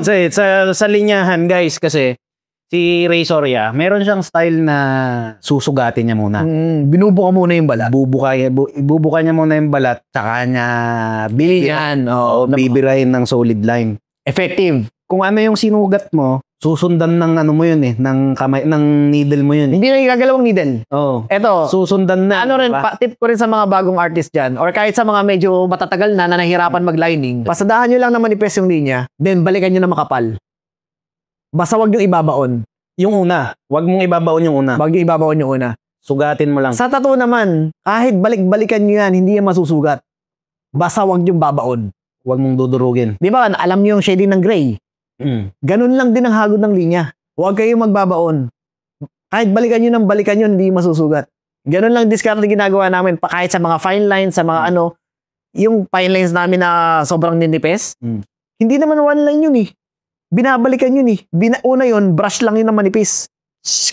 Tapos, isa pa ulit. Ang problema dito, pag kuminig ka, kasi sobrang nipis doon, kailangan talaga steady kamay mo. Yun ang sinasabi ko. Iba yung style yung ganyan eh. Ako, meron akong style na rekta ako eh. Gusto ko yung pagkatusok ko, yun na yun. Ginagawa ko rin siya ngayon. Oo. Kasi mas mabilis ako doon, mas effective ako doon. Mas nagagawa ko yung tattoo na mas mabilis. Kasi ayoko yung naboboring ako pag ginagawa ko maliit eh. Guys, ito, sasabihin ko sa inyo, hindi namin sinasabi na ito dapat yung gawin nyo. Pero, ito yung isang style I-try nyo. Pwede nyong i-try. Baka mag-work sa kanila. Kasi naging effective kay Awit. Baka mag-work. Hindi naging effective sa akin. Kasi ako rekta ako na yung banat kaagad na linya na diretso. Pero sa kanila, effective kasi yun. Kasi ako medyo may nginig ako ng konti. I-share ko pa. Maggagawa kayo for example ng mga bilog o mga curve. Napakahirap niyan banata ng one pass. Kasi kikinig at kikinig ang karayom. Kikinig ang karayom. Ang technique talaga dyan, once na binanatan nyo yan, gaangan nyo lang. Shading lang, para malambot lang yung kamay nyo. Huwag nyong didiinan. Parang shading lang. Pagka marka yan, balikan nyo ulit ng medyo madin ng konti. Susunod na yun eh. Yun yung sinasabi ko. Para makuha nyo yung perfect circle. Okay, kasi ganito yan eh. Napanood ko lang din si Soria na gumagawa. Hindi ko alam hindi ko na maalala eh. Pero yun yung sinabi niya sa lining niya. Minention niya yun. Tinesting ko ngayon, pre. Tinesting. Nag-work naman. Nag-work. Kaso wala matagal, no? Sobrang tagal. Kasi, tangina, nakalinya ka na ng iba. Lahat yun linya eh. Uulitin mo na naman lahat. Pag hindi mo kasi kabisado. Oo, kasi hindi ko Hindi ganun ang galaw mo eh. Hindi ako ganun. Hindi ganun ang galaw. Pag nasanay ka talaga na pag dinaanan mo tapos na, hindi mo na mababago yun. Kaya hindi effective sa akin yun. Pero, same concept eh. Yung dapat kailangan steady yung kamay mo. Paano mo na-practice yung pagka-steady ng kamay? Saan ka nag-practice? Sa breathing. Hindi ko alam. Sabi ko nga sa'yo mo ba? Hindi ko alam kung paano practice. Parang given sa akin eh. Practice? Hindi, wala eh. Hindi, wala. Talagang permis yung kamay ko. Sa totoo lang. Ano siya? Hindi siya nginig. Hindi ko na siya pinractice na talagang lagi yung gagawin. Hindi. Basta alam ko lang, hindi ako hihinga. Yun lang. Basta pag di ka huminga, mahaba mahaba yung pagpigil ko ng hangin eh. Dahil nakakapag-dive nga ako, tapos kaya ko tumagal lang 1 minute to 1 minute and a half sa underwater. Kasi totoo yun eh. Once na ma-alter yung outline mo sa Pero ngayon, Nag-inhale ka na ganyan. Puta, kasi gagalaw lahat yan. yun yung first training ko, yung hindi paghinga. Pero ngayon, kahit magkwentuhan tayo, kaya ko nang luminya. Kaya na. Kasi syempre, muscle memory na eh. Pero pag baguhan ka talaga, breathing yung practice nyo. May factor din na kailangan mo ring pakiramdaman yung breathing ng kliyente. Oo. Syempre, yung movement yan. Minsan, ahawak ng cellphone, naangat. Oo. O, gagalaw yun. Kahit hindi sa gumagalaw, yung hinga niya, lalo na pagka tagiliran yung tinatatuan mo. Pag humingang ganyan, ayun na. Doon ka nababanat ng solid na basta timingan mo rin yung hinga. Dapat ma-anticipate yung lahat ng movement ng client. Diba? Lalo pag mga fine lines talaga. Siguro napakahirap gumawa ng fine lines. Oo, tangina, fine lines. Tangina, pinaka-hate ko yan, pre. Tuturo ko na rin sa kanila kung paano gumawa ng fine lines. I-share ko sa inyo. O sige. I-apply Ito yun, ha? O guys, Gagamitin. ito yan. Ang gamit ko na needle pang fine lines is 8 3RL ng Quadron. Quadron. Zero- Bakit yun? Bakit? Super fine line, super tight yun. Kaya ayoko kasi mag-1 eh. Ang 1RL kasi, parang para sa akin parang napupunit ang balat. 08RL. Tapos, ang gamit ko na machine yung yung Bishop na Packer. Yung Packer 4.2. Ata. Basta yon yung kulay bronze. Yon. Lowest volts. Ito. Yan, same. Lowest volts. Napanood? Lowest volt? 4.5. Napanood ko yan Bakit mabagal? nung umattend kami ng, kasama ko si Ray Soria, umattend kami ng tattoo convention sa Singapore. Okay. May napanood kami doon ng isang babae, hindi ko alam kung anong nationality niya. Pre, buong maghapon, siya lang ang super busy, ginagawa niya minimal. Puro fine lines. Tapos lahat ng ginagawa niya na yun, yung sinasabi ko sa'yo, wala siya talagang dinaanan na isa lang. Binabalikan niya, yung sobrang nipis na talaga, pinakamanipis na mai-imagine mo, binabalikan niya yun. Tapos wala siya ibang ilaw, sa ulo lang maliit. Siya paano magagawa yun? Kung low voltage, edi sobrang bagal din ng kamay mo. Sobrang bagal. Pucha, mahirap yun. Alam mo yung pang whip shading? Ganon. Ako mabilisan lang kasi yung linya po. Ganon yung hand movement ko. A 3RL na super tight ng Quadron, 4.5 yung bolt. Tapos, yung talagang movement doon, pwede naman mabilis. Pero light lang. Dadaan siya, hahagod siya. Teka lang, papahawak ko nga sa'yo. Naglalagay ka ba ng foam? Hindi siya foam. Binabalutan ko siya ng tissue. Tsaka lang kasi para disposable. Mas okay sa'yo yung makapal. Makapal ako mag-grip. Paano ka humawak ng grip pag naglilinya ka? Ganyan. Pucha, parehas kayo ni Soria. Ganyan. Si Soria ganito. Lahat ata ng daliri nandun eh. Ganyan. Oh. Ito lang ang parang ganyan siya. Tsaka, tandaan nyo. Urduhan ako, pero grabe yung Kung gusto nyo ng malinis na linya, etong kaliwa, may purpose to. Stabilizer to. So, pag may mga part kayo natatatuan na medyo alangan kayo, gagamitin nyo yan. Yan. Oh. Gagamitin nyo yan. Stabilizer yan eh. Ayan may purpose yan. Hindi lang pambanat ng balat yan. Minsan, talagang pang ano nyo yan. Ano yan eh, may resting point eh. May resting point sa elbow. May resting point ang shoulder. Ito, di ba? Tingnan mo itong ginawa ko doon sa sarili ko. Bago maglilinya. Hindi ka pwede maglinya na ganito, yung floating. Wala. Bebengkong ka dyan talaga. Kailangan nakarest ang elbow. Tingnan mo, ayan nilinya ko sarili ko. Tingnan mo yung linya niyan. Grabe yan, no? Ako ang ginagawa ko, lagi ako dito sa ko. Kasi lalo pagka kunwari, dyan, bed, nakahiga yung lente ko. Lagi kong ginagamit tong lap ko. Tapos, sa machine, kailan mo na nakuha yung machine na yan? Ang dati talagang favorite ko, Shane eh. Favorite ko talaga dati, Shane. Kailan mo nabili yung Shane?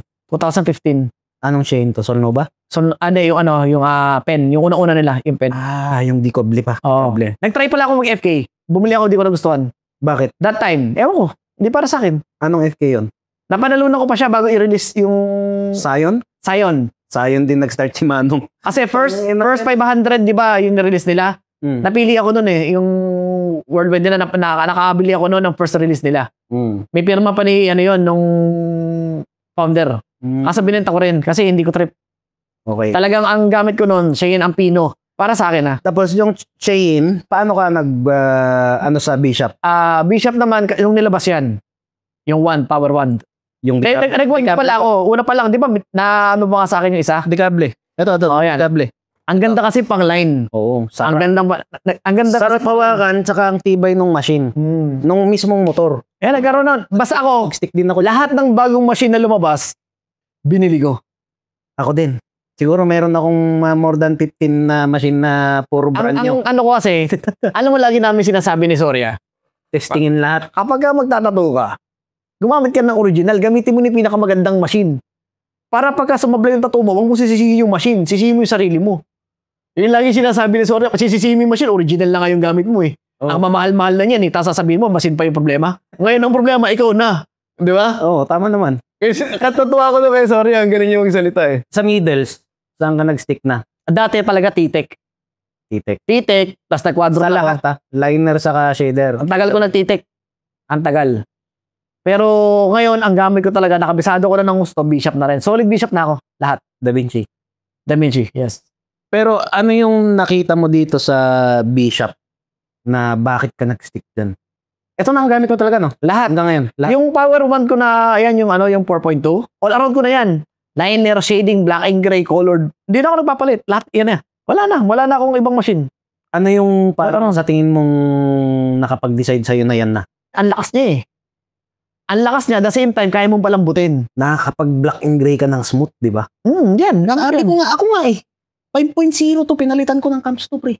Oh, nilipat mo yung ano, yung kampisa? Oo, nilagay ko dito. Para maganda tingnan. Oo. Kasi ang pangit mong... Kasi sa totoo lang naman, kung saan ka comfortable. yung machine naman na yan, binigyan lang tayo ng option. Oh. Pero nung unang mga machine naman, wala namang option eh. Wala talaga. Kamay lang mo ang magbabago eh. Pag nakita mo yung mga tattoo sa preso sa ibang bansa, yung mga nakakalabas doon na ang gaganda ng mga tattoo, ang gawa lang nila galing sa toothbrush, tapos tintang ano yung... Pero maayos, no? Ang gaganda nung gawa. Walang access sa mga magagandang gamit yun ha. Pero na-deliver nila ng maganda yung tattoo nila. Ibig sabihin, wala talaga sa ano eh. Wala sa machine. Wala sa machine eh. Pero kasi, pre, meron ka ng pambili. Nandyan na eh. Nandyan na yan. Taka na. Ito kasing machine, papadaliin na yung buhay mo. Oo. Diba? Mas maganda yung... Mas magiging accurate yung... Ito, tanong ko sa'yo. May factor ba na solid ang gamit? Or nasa artist pa rin? Ganito kasi yan eh. Ang artist talaga na magaling, kahit anong ipagamit mo dyan, maganda kakalabasan niya. Hindi ko. Tama. Pero meron naman din na yung iba na hindi naman kagalingan, pero pag pinagamit mo ng magandang gamit, medyo nag-improve yung gawa. So parang nabuboost din yung confidence nila na kasi mas maganda gamit nila, mas mapupush lang yung limit nila. Di ba? Pero ang artist na magaling na, pag gamitin mo pa ng mas magandang gamit, lalo pang mas solid.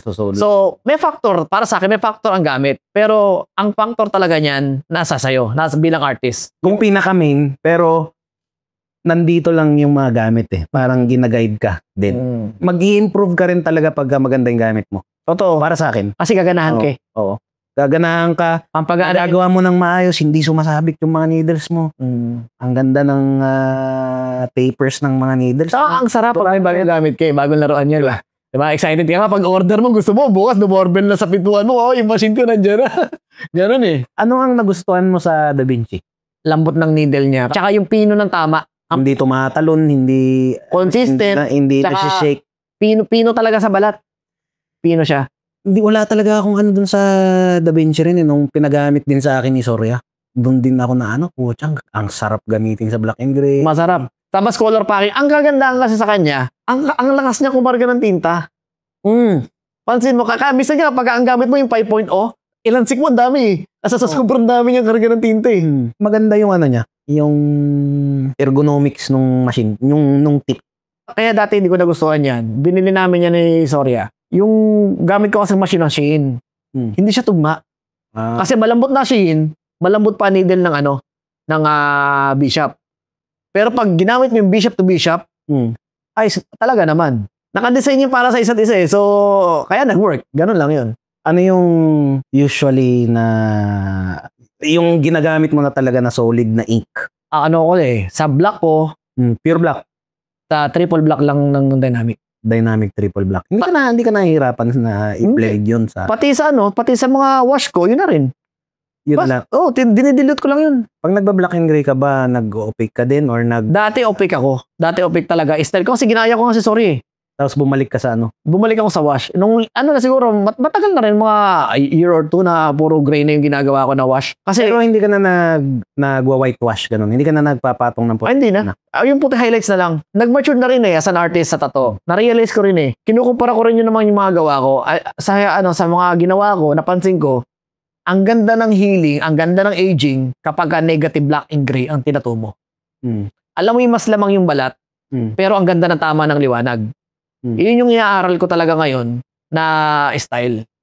Kasi once na yun yung ginawa mo, ang ganda ng aging ng tattoo Kasi once pinuno mo yung balat ng puro gray tapos white, iba Mag-iiba yung kulay. Iba yung aging niya Maganda siya talaga, solid. Pero ang pinagbabasayan ko kasi as matagal ng artist, kung ano na itsura ng tattoo ko after years. Kasi yun na yun matured ka na Oh, di ba? yan na yung, hindi na yung, di ba dati kasi, ito yung nagawa ko, ito yung kaya kong gawin ngayon. Pero tangin na, after mga ilang years, Gigil ka sa detalye, gigil ka sa na-prove mo na yung sarili mo na kaya mong gawin yun. Ngayon na pinuprove mo na lang, longevity ng artwork mo. Oo, tama. Di ba? Oo. Pero sa akin kasi, may part na yung advance black and gray. Pang-cover up. Pang-cover up, maganda siya. Yung advance black and gray sa akin, kasi ang pagkakaintindi ko sa advance black and gray, may halong wash at may halong opaque. Ang ginagawa ko, winawash ko yung opaque saka yung mga gray colors ko. Nilalagyan ko ng wash. Pati puti, may white wash ako, may gray wash ako, may black wash. Pinaghahalo ko yun. So, ngayon kasi, kapag ka maitim yung balat, pre, itry mo lang. Itry mo lang na mag-white wash.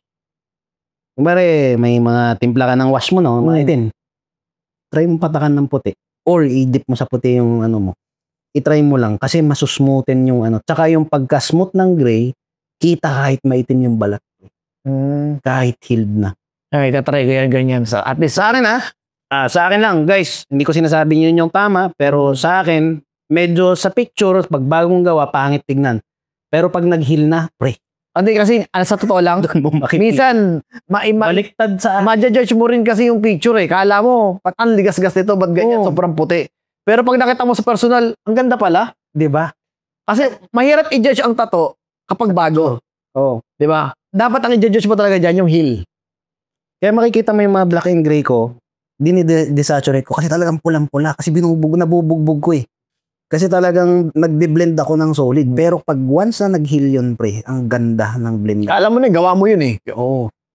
Nandun ako sa point na hindi ko rin gusto yung yung opaque. Yung gray na purong gray lang na walang wash. Hindi ko nagustuhan. Ang ginagamit ko lang sa akin, cover up. Hindi na ako masyado gumagamit nun. Hindi ko nagustuhan. Tsaka style, kasi parang ang style mo doon parang colored cake. Tsaka namimili ng balat Namimili ng balat yun Ang hirap niyang maging consistent kasi pagka medyo dark tone complexion, hindi siya maganda. Kaya maganda talaga pagka gagamit ka ng tinta, doon ka na sa alam mo, achieve mo yung masaya ka. So, wash. Pero ang tekniko ko talaga sa wash ngayon, high contrast din. Tulad ng ginagawa ng iba, na yun nga, sinasabi ko siya, negative black and gray. Madalang nang gumamit ng puti, puro balat na lang yung ginagamit pang highlights. So, anong advice mo sa mga nalilito sa advanced black and gray, sa opaque, black and gray? Paano nila makukuha yung talagang yung gusto nila? Gawin lang nila lang matagal. Gawin lang nila ang gawin. I-try nila lahat. Ganto yan. Kasi ako, grabe ako mag-experiment sa black and gray, pre. Mayroon akong sariling mix. Mayroon akong white wash. Along the way, matututunan nila talaga kung anong gusto nila. Subukan lang nilang lahat. Lahat, advanced black and gray, opaque, wash. I-try nilang lahat yan. Hanapin nila kung saan sila sasaya sa gawa nila. In the end of the day kasi ikaw, saan ka comfort? alam mo yung alam mo yung masaya ka sa gawa mo Alam mo yun Meron kang gawa na pagtapos mong gumawa, parang nasa utak mo pa rin na, dapat pala, hindi ganun yung ginawa ko, dapat ganito. Pero maganda yung healthy yun kasi conscious ka sa ginawa mo. Ibig sabihin, meron for improvement ka. Okay. Willing ka pang matuto kasi kinikritik mo yung sarili mo Kasi once wala ka na talagang piling mo, alam mo na lahat, wala ka na, stagnant ka na. Sa mga hindi nakakaalam, din, si Awel, isa sa pinaka-solid na versatile tattoo artist na kahit na anong ipagawa ng kliyente. Ito ang tanong ko ngayon, pre. May balak ka pa bang mag-stick sa isang style lang? Ano ang mas gusto mo? Ito lagi kong sinasabi. Versatility or kasi lagi isang style lang talaga? Ang sinasabi ko lagi sa mga magtatanong sa akin pagdating sa ganyan, ang style ko kung ano yung dala ng client. Kasi, Tama. tatanungin ako ng client ko, what's your specialty? At tatanungin ko siya, what do you want? Black and gray? Colored? Pag sinabi nilang colored, I will show you my colored work. You judge kung ano specialty ko. Pag tinanong mo kung black and gray ang ano mo, papakita kay black and gray ko, i-judge mo. Gusto mo fine lines? I-judge mo. Kung ano yung dala-dala mo, may pang ano ko eh. May pang May pang lalo kung cover up. Buong likod niya, pinalitan ko eh. ano ma-advise mo sa kanila? Sa mga nagsisimula, meron pa yung mga nagsisimula na tangina, portrait na kaagad yung ginagawa. Nagfo-focus sila sa portrait. Ito kasi, guys, sorry medyo medyo bias kaming dalawa kasi sa versatility kami. Ako nagagawa ko rin lahat ng pumasok na kliyente dito sa shop ko, nagagawa ko lahat yung gusto nila. Nagagawa niya rin. So medyo bias kami, wala kaming style. Wala kaming sariling style. Yun nga, tulad ng sinabi ko, ang style ko kung ano yung dala ng client. Saka ito, kapag isa lang yung style mo, alangan tangina, ay, hindi ko ginagawa yan. Yung iba kasi masyado silang focus sa craft nila as an artist. Kasi tayo, tattooist tayo. Nakalinya tayo sa tattooist, hindi tayo sa artist. Tama yan. Parang ano yan parang source of income talaga natin kasi hindi tayo. In the end of the day, it's a business. No offense sa ibang mga artist na talagang kanya-kanya rin. serious. Ito lang kasi para sa amin to. Kanya-kanya rin, kanya-kanyang point of view. Kasi para sa akin, in the end of the day, kailangan nating, nandito tayo sa mumansa eh. Diba? Kailangan nating kumita para sa family natin. Lalo dito, pre, sa Dubai. Iba-ibang tao, iba-ibang trip. Ikumpara mo sa Ukraine. Mahilig. Kunwari, Ukraine, mapuputing mga balat. Sila, mahilig sila sa mga color realism, solid na kulay talaga. Sila naglalabanan sila sa realism eh. Walang market dito sa Dubai yun. Walang market dito sa Dubai yun. Dito sa Dubai, tangina, walang magpapatato ng realism sa dito. Dito magsasawa ka sa Arabic tsaka sa camel.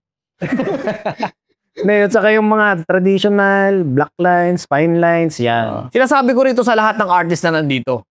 Kung gusto nyo makasurvive dito sa Dubai, mag-aral kayo ng fine lines. Kasi minimal yan. Pero ilan yung minimal na gagawin mo sa isang buwan? Kapag nagustuhan nila sa isang araw, pre, pwede kang gumawa ng 10. Oo, nandun na tayo. Pero kasi hindi naman lahat kaya pang kumuha ng ganong karaming kliyente. Isam na lang nila sa isang buwan kung magkano kikitain nila para makasurvive sila sa mga striving artists. Sa bagay, okay. Kasi huwag kayong masyadong mag-focus sa bagay na, magaling kayo. Kaso lang walang market.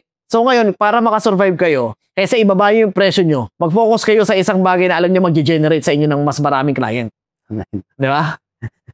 Nare-realize ka ba yun? Huwag nyo i-push masyado yung sarili nyo sa realism. Para sa akin pag nandito ka sa Dubai. Hindi natin sila pinipigilan gawin yung gusto nila. Pero kung gusto nyo makasurvive talaga rito, practical lang. Practical kayo dito. Practical tayo. Majority ng mga tao dito is ayaw sa realism.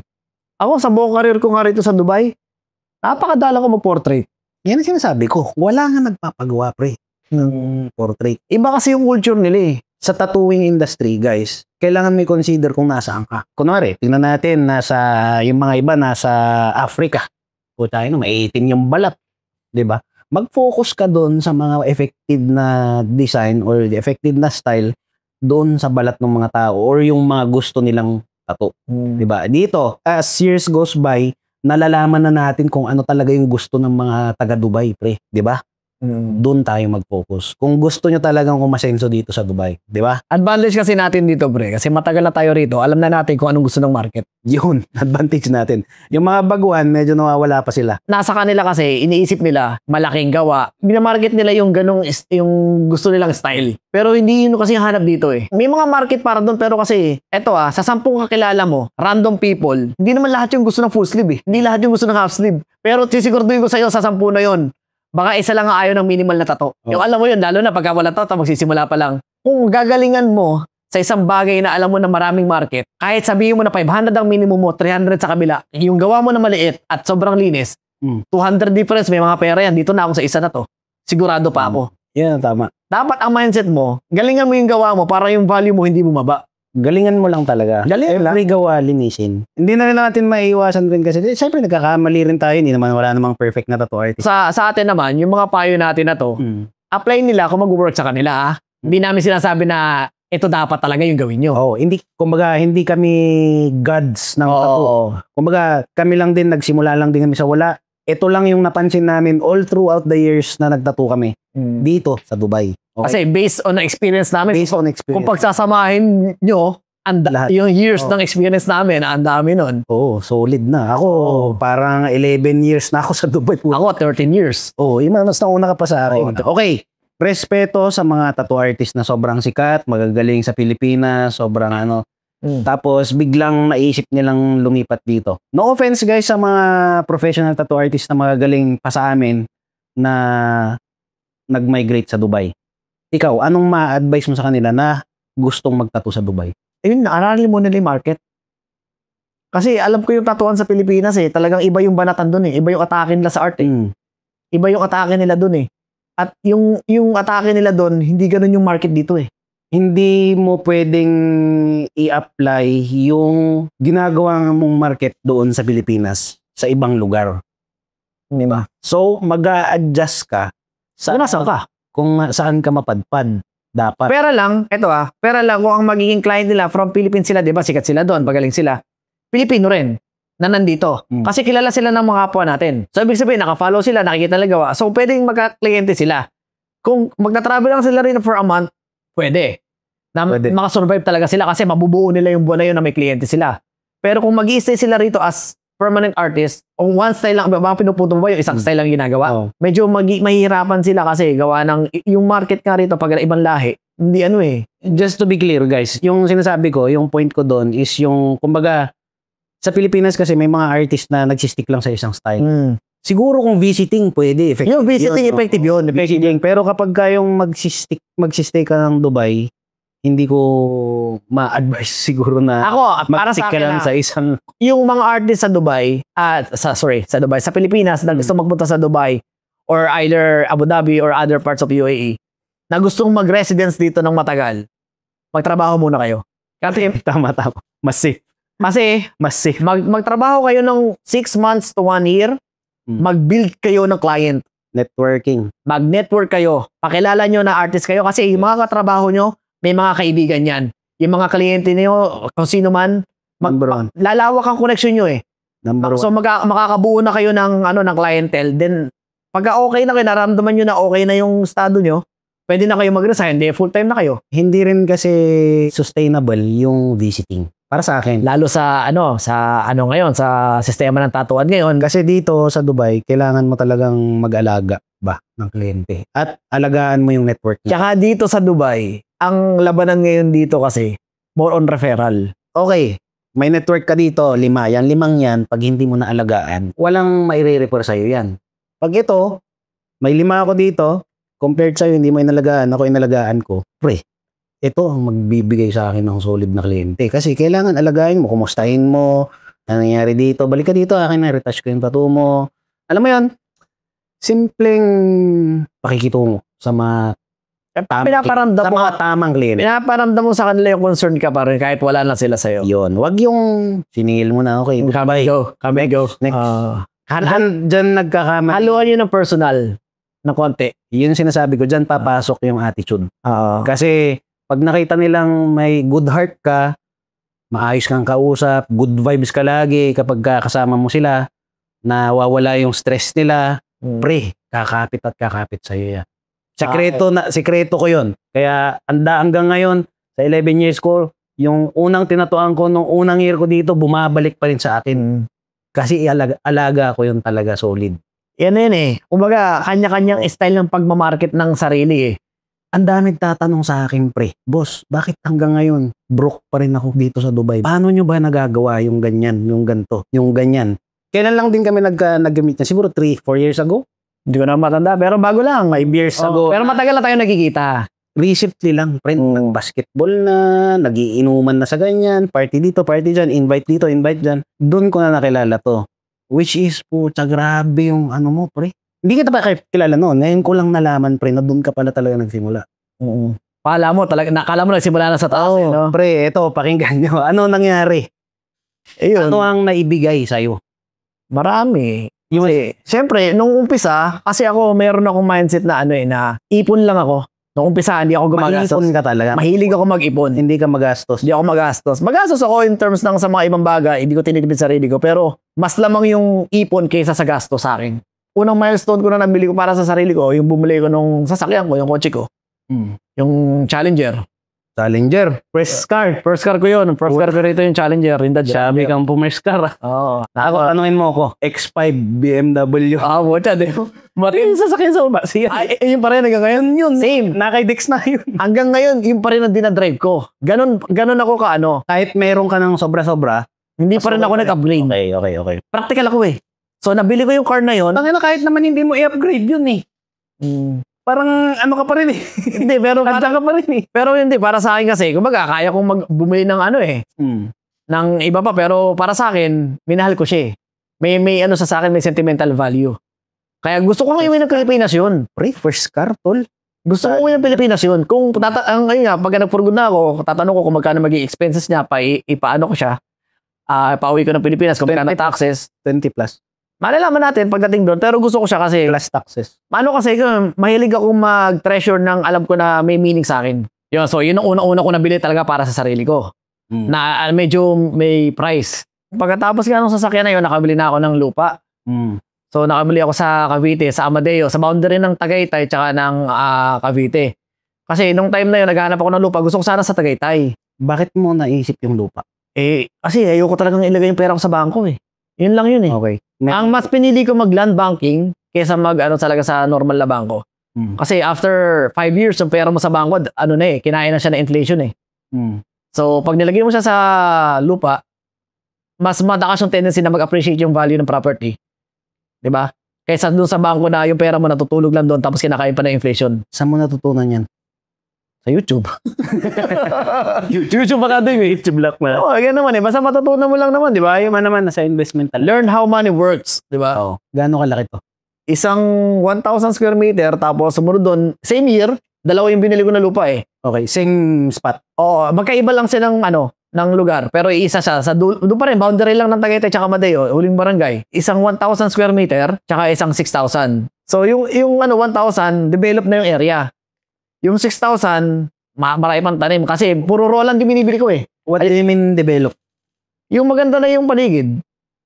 May nakatayo na. May mga bahay na sa Okay. sa paligid niya. Yung isa naman, nasa barangay road siya. Pero kumbaga, yung buong lupa kasi masukal pa, gawa ng mga puno, nandun pa. Hindi pa siya nalilinis. Which is pinabakuran ko na. Anong balak mo dyan sa mga lupa na yan?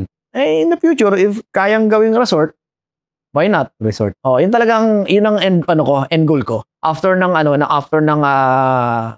journey ko rito sa tattooing. Retirement. Para sa akin, walang sarat ng retirement eh. New venture lang yun. Diba, sinabi ko kanina yun, pag wala na sa music, tatuan. Pag tapos ng tato, yun yung target ko. Kasi advance ako eh. Hindi naman, wala nang forever eh. So, iniisip ko na kung ano yung susunod na step ko na. Pinaghahandaan ko na yun. Kung bibigay sa akin yun, thank you. Pag hindi, at least nandun yun, pwede pa na mag-farming ako doon. Diba? Nandun lang. Malaman mo naman eh, pagka pwede na or kaya, ganun, diba? Before nung sasakyan sa kanong lupa, wala kang pinag-imbisan, talagang pure ipon. Meron pa. Bumili ko ng sports car. Pero yung sports car na yun, Yan yung hindi ko nakita, yung sports car. Oo. Sports car din naman yung Challenger. pero hindi, iba to. Okay. Ito kasi, hindi ko to ginamit. Anong ginawa? Partnership to sa company ng asawa ko. Maraming hindi nakakaalam nito. Ngayon mo lang din masishare. Share ko na sa'yo to. Kwarong talks nga eh. Yan.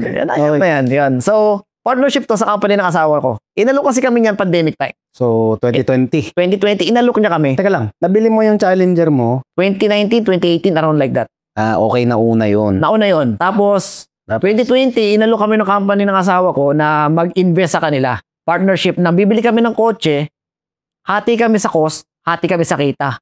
What do you mean hati kayo sa cost? Ng kotse. Pera ng company, pera mo, okay. Partnership. Para bumili na hati kotse. kayo. Which is wala. Ang babayaran lang namin is 5% para sa commission tsaka 5% para sa company. Para 10%. Para ang mangyayari, 45-45. Rental to. Rental to, saka rental. Okay. Rental. Bumili ako ng hindi naman same time, binili namin yung 3 kotse na yun eh. Bumili kami ng 3 kotse na sports car pero iba't ibang year. Okay. Ang unang-unang sports car yan? Ang unang-unang binili namin is yung Ferrari Portofino. Ferrari Portofino.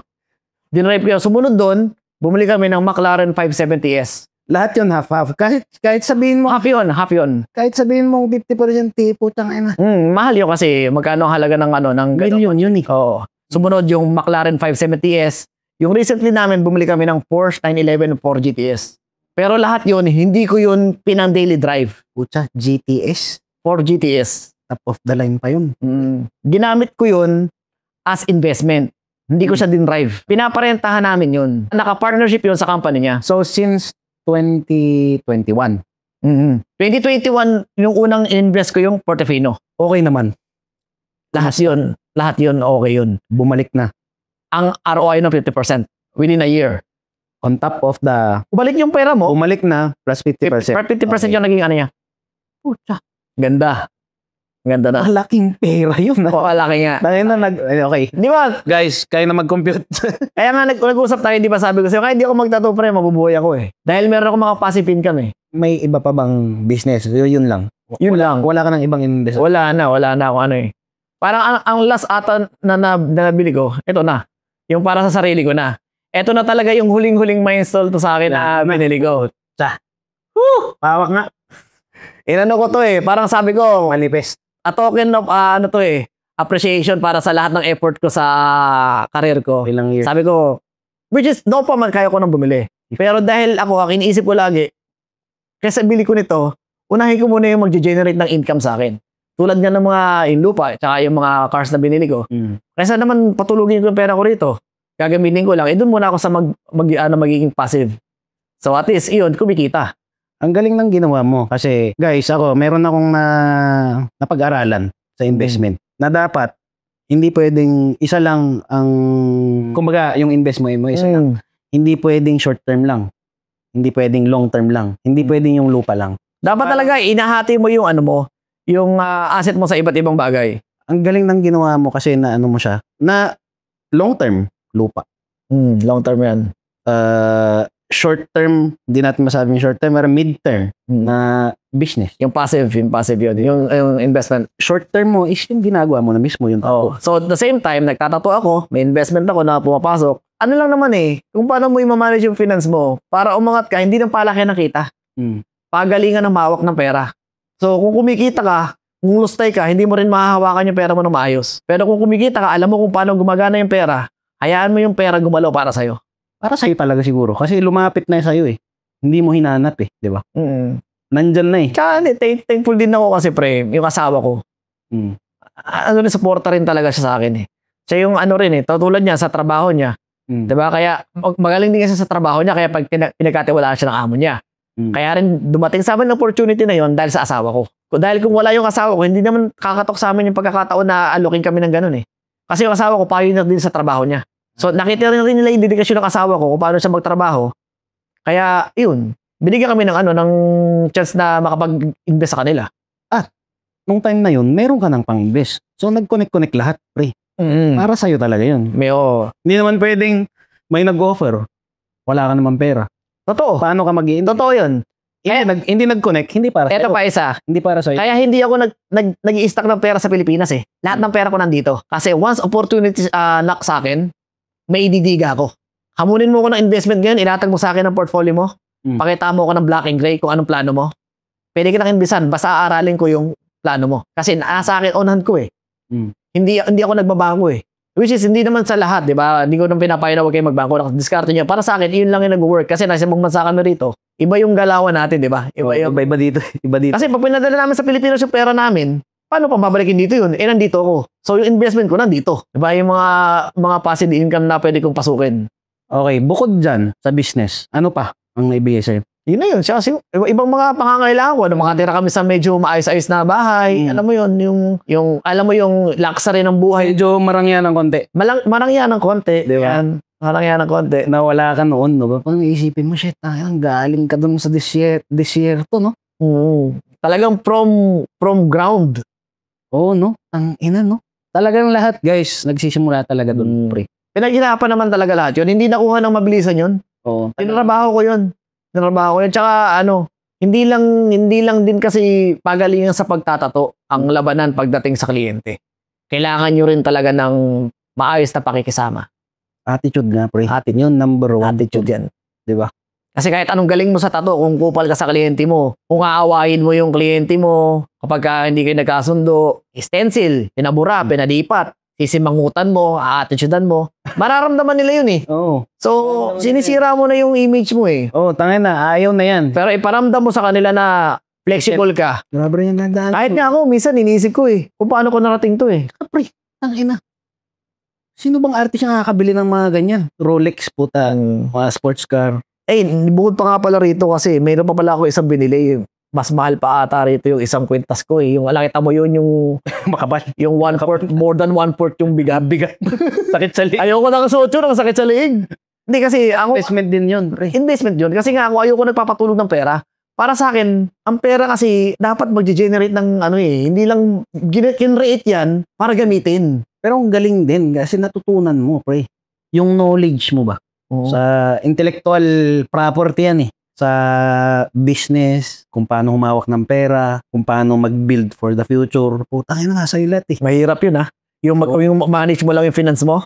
Kasi once nakahawak ka ng pera, pag di mo alam i-control yan, madaling ubusin. Ako kasi, lagi ako may ladder-race ako eh. May yearly goal, may 5 years, saka may 10 years goal ako. Planado ko na lahat yan. Alam ko na nga kung magkano magiging expenses ko pag nag-retire ako, for example, meron ako 10 million, mag-retire ako ng 40 or 50 or 20 million. Alam ko na kung magkano magiging monthly expenses ko, kung magkano magiging budget ko eh. Tapos ko na lahat yun eh. Galing, no? Alam ko na lahat yung ano na yan. Hanggang mamatay ka na, alam mo na. Alam ko na yun. Alam ko na lahat yun. Tama naman. Tama rin naman kasi lalo ngayon, sa mga hindi nakakaalam din, meron din siyang 9 years old. 9 years old, yes. 9 years old, si Wella. Eh, syempre, kasama rin yan sa pangarap.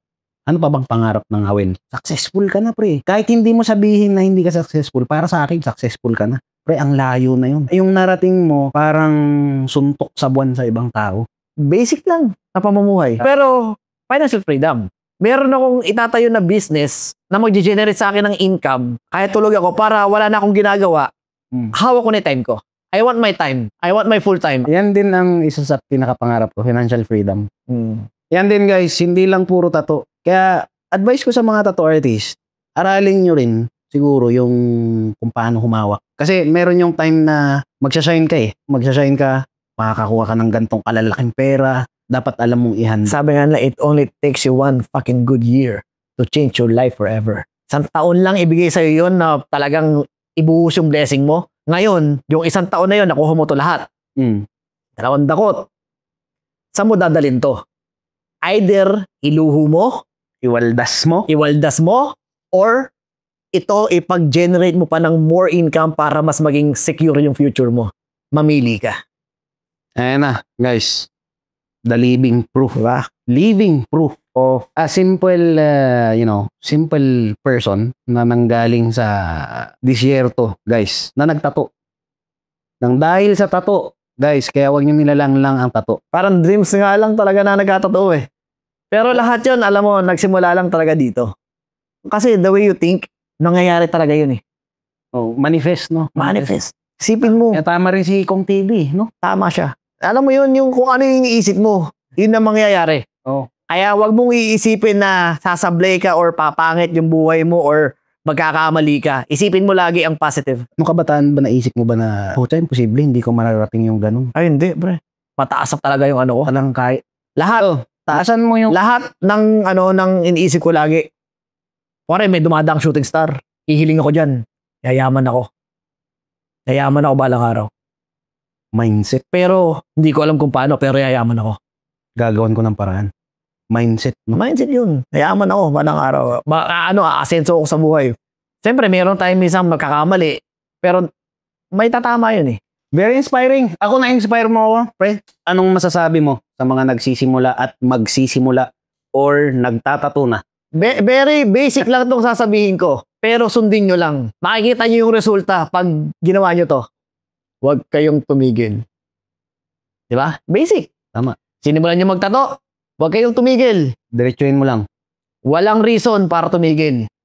Hanggat hindi nyo nare-reach yung gusto nyo, huwag kayong tumigil. Ganun din ang ginawa ko, focus talaga. Kahit anong struggle sa daan, huwag kayong titigil. Tuloy-tuloy lang. Trabahuhin nyo, aral. Kahit sabihin mo na mahirap ang kliyente, gumawa kayo ng paraan. Basta Meron kasing down din sa pagtatuto. Hindi lagi lahat sa buhay, bilog ang mundo, bilog ang buhay. Minsan nasa baba ka din.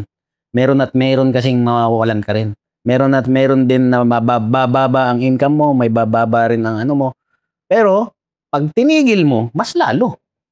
Kaya kailangan tuloy-tuloy mo. Tsaka pag bumaba ka, namnamin mo.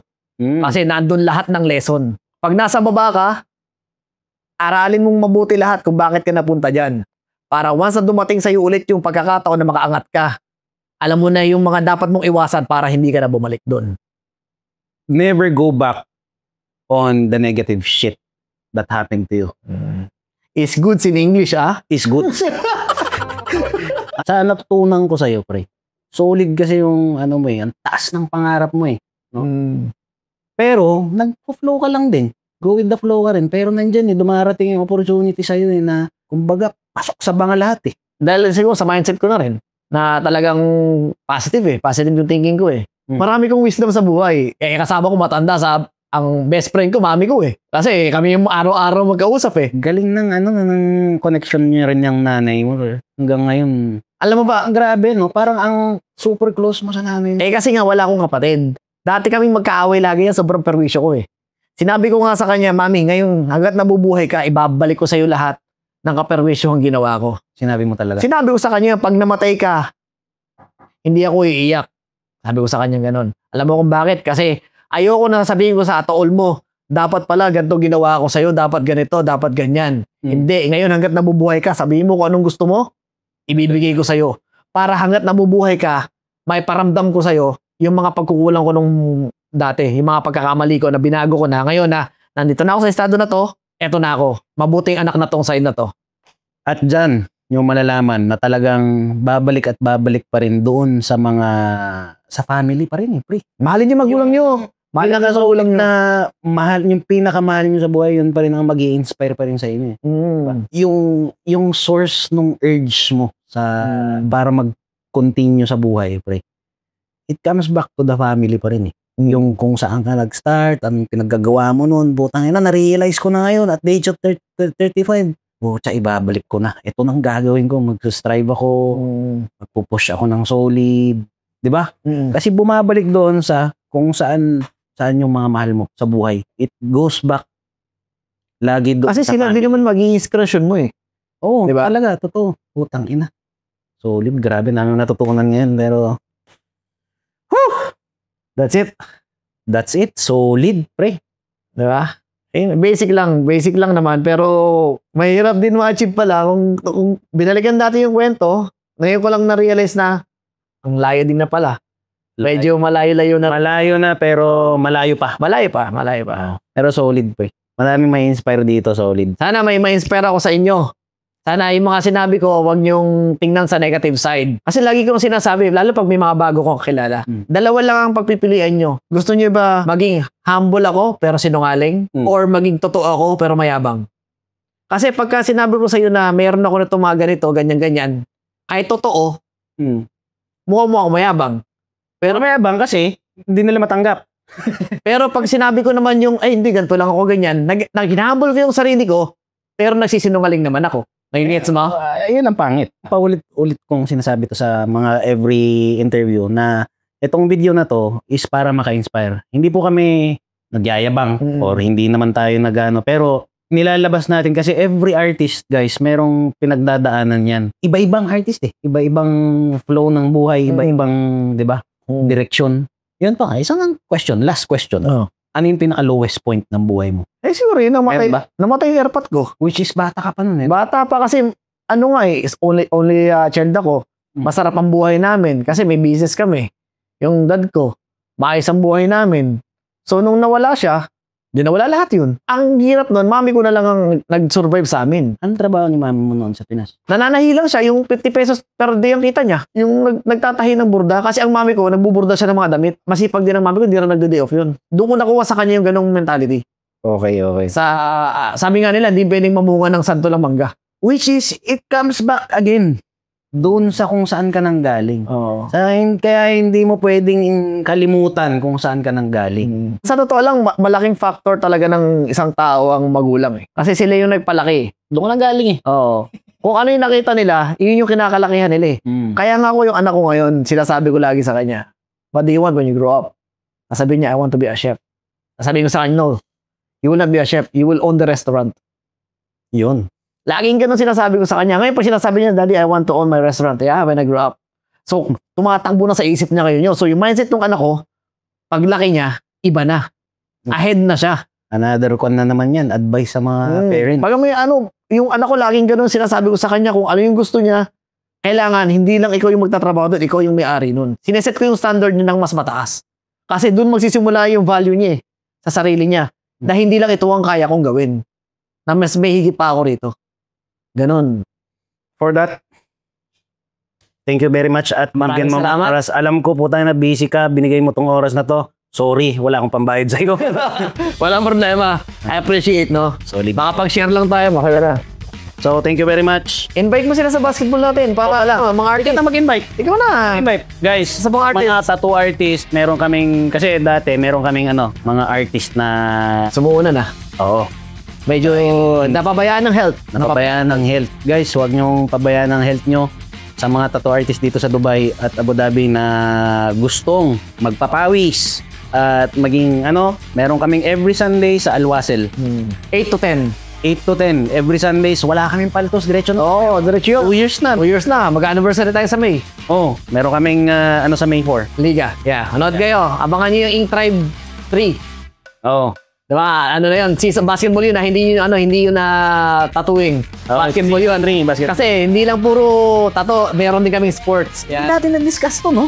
Yung health, no? Oo. Hindi, okay na yun. Next time na. Next time na yan. At ngayon, invite mo sila. Oh, may part 2 pa tayo. Okay. Okay, part 2 tayo. Pero, guys, sa mga gustong makibasketball sa amin, very open po ang Al-Wasel.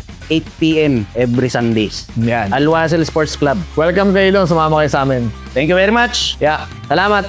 Salamat sa panonood. Thank you very much for watching Quarog Talks, kung saan ang tattoo artist ang bida. Alright. Let's go. Woo! Boom.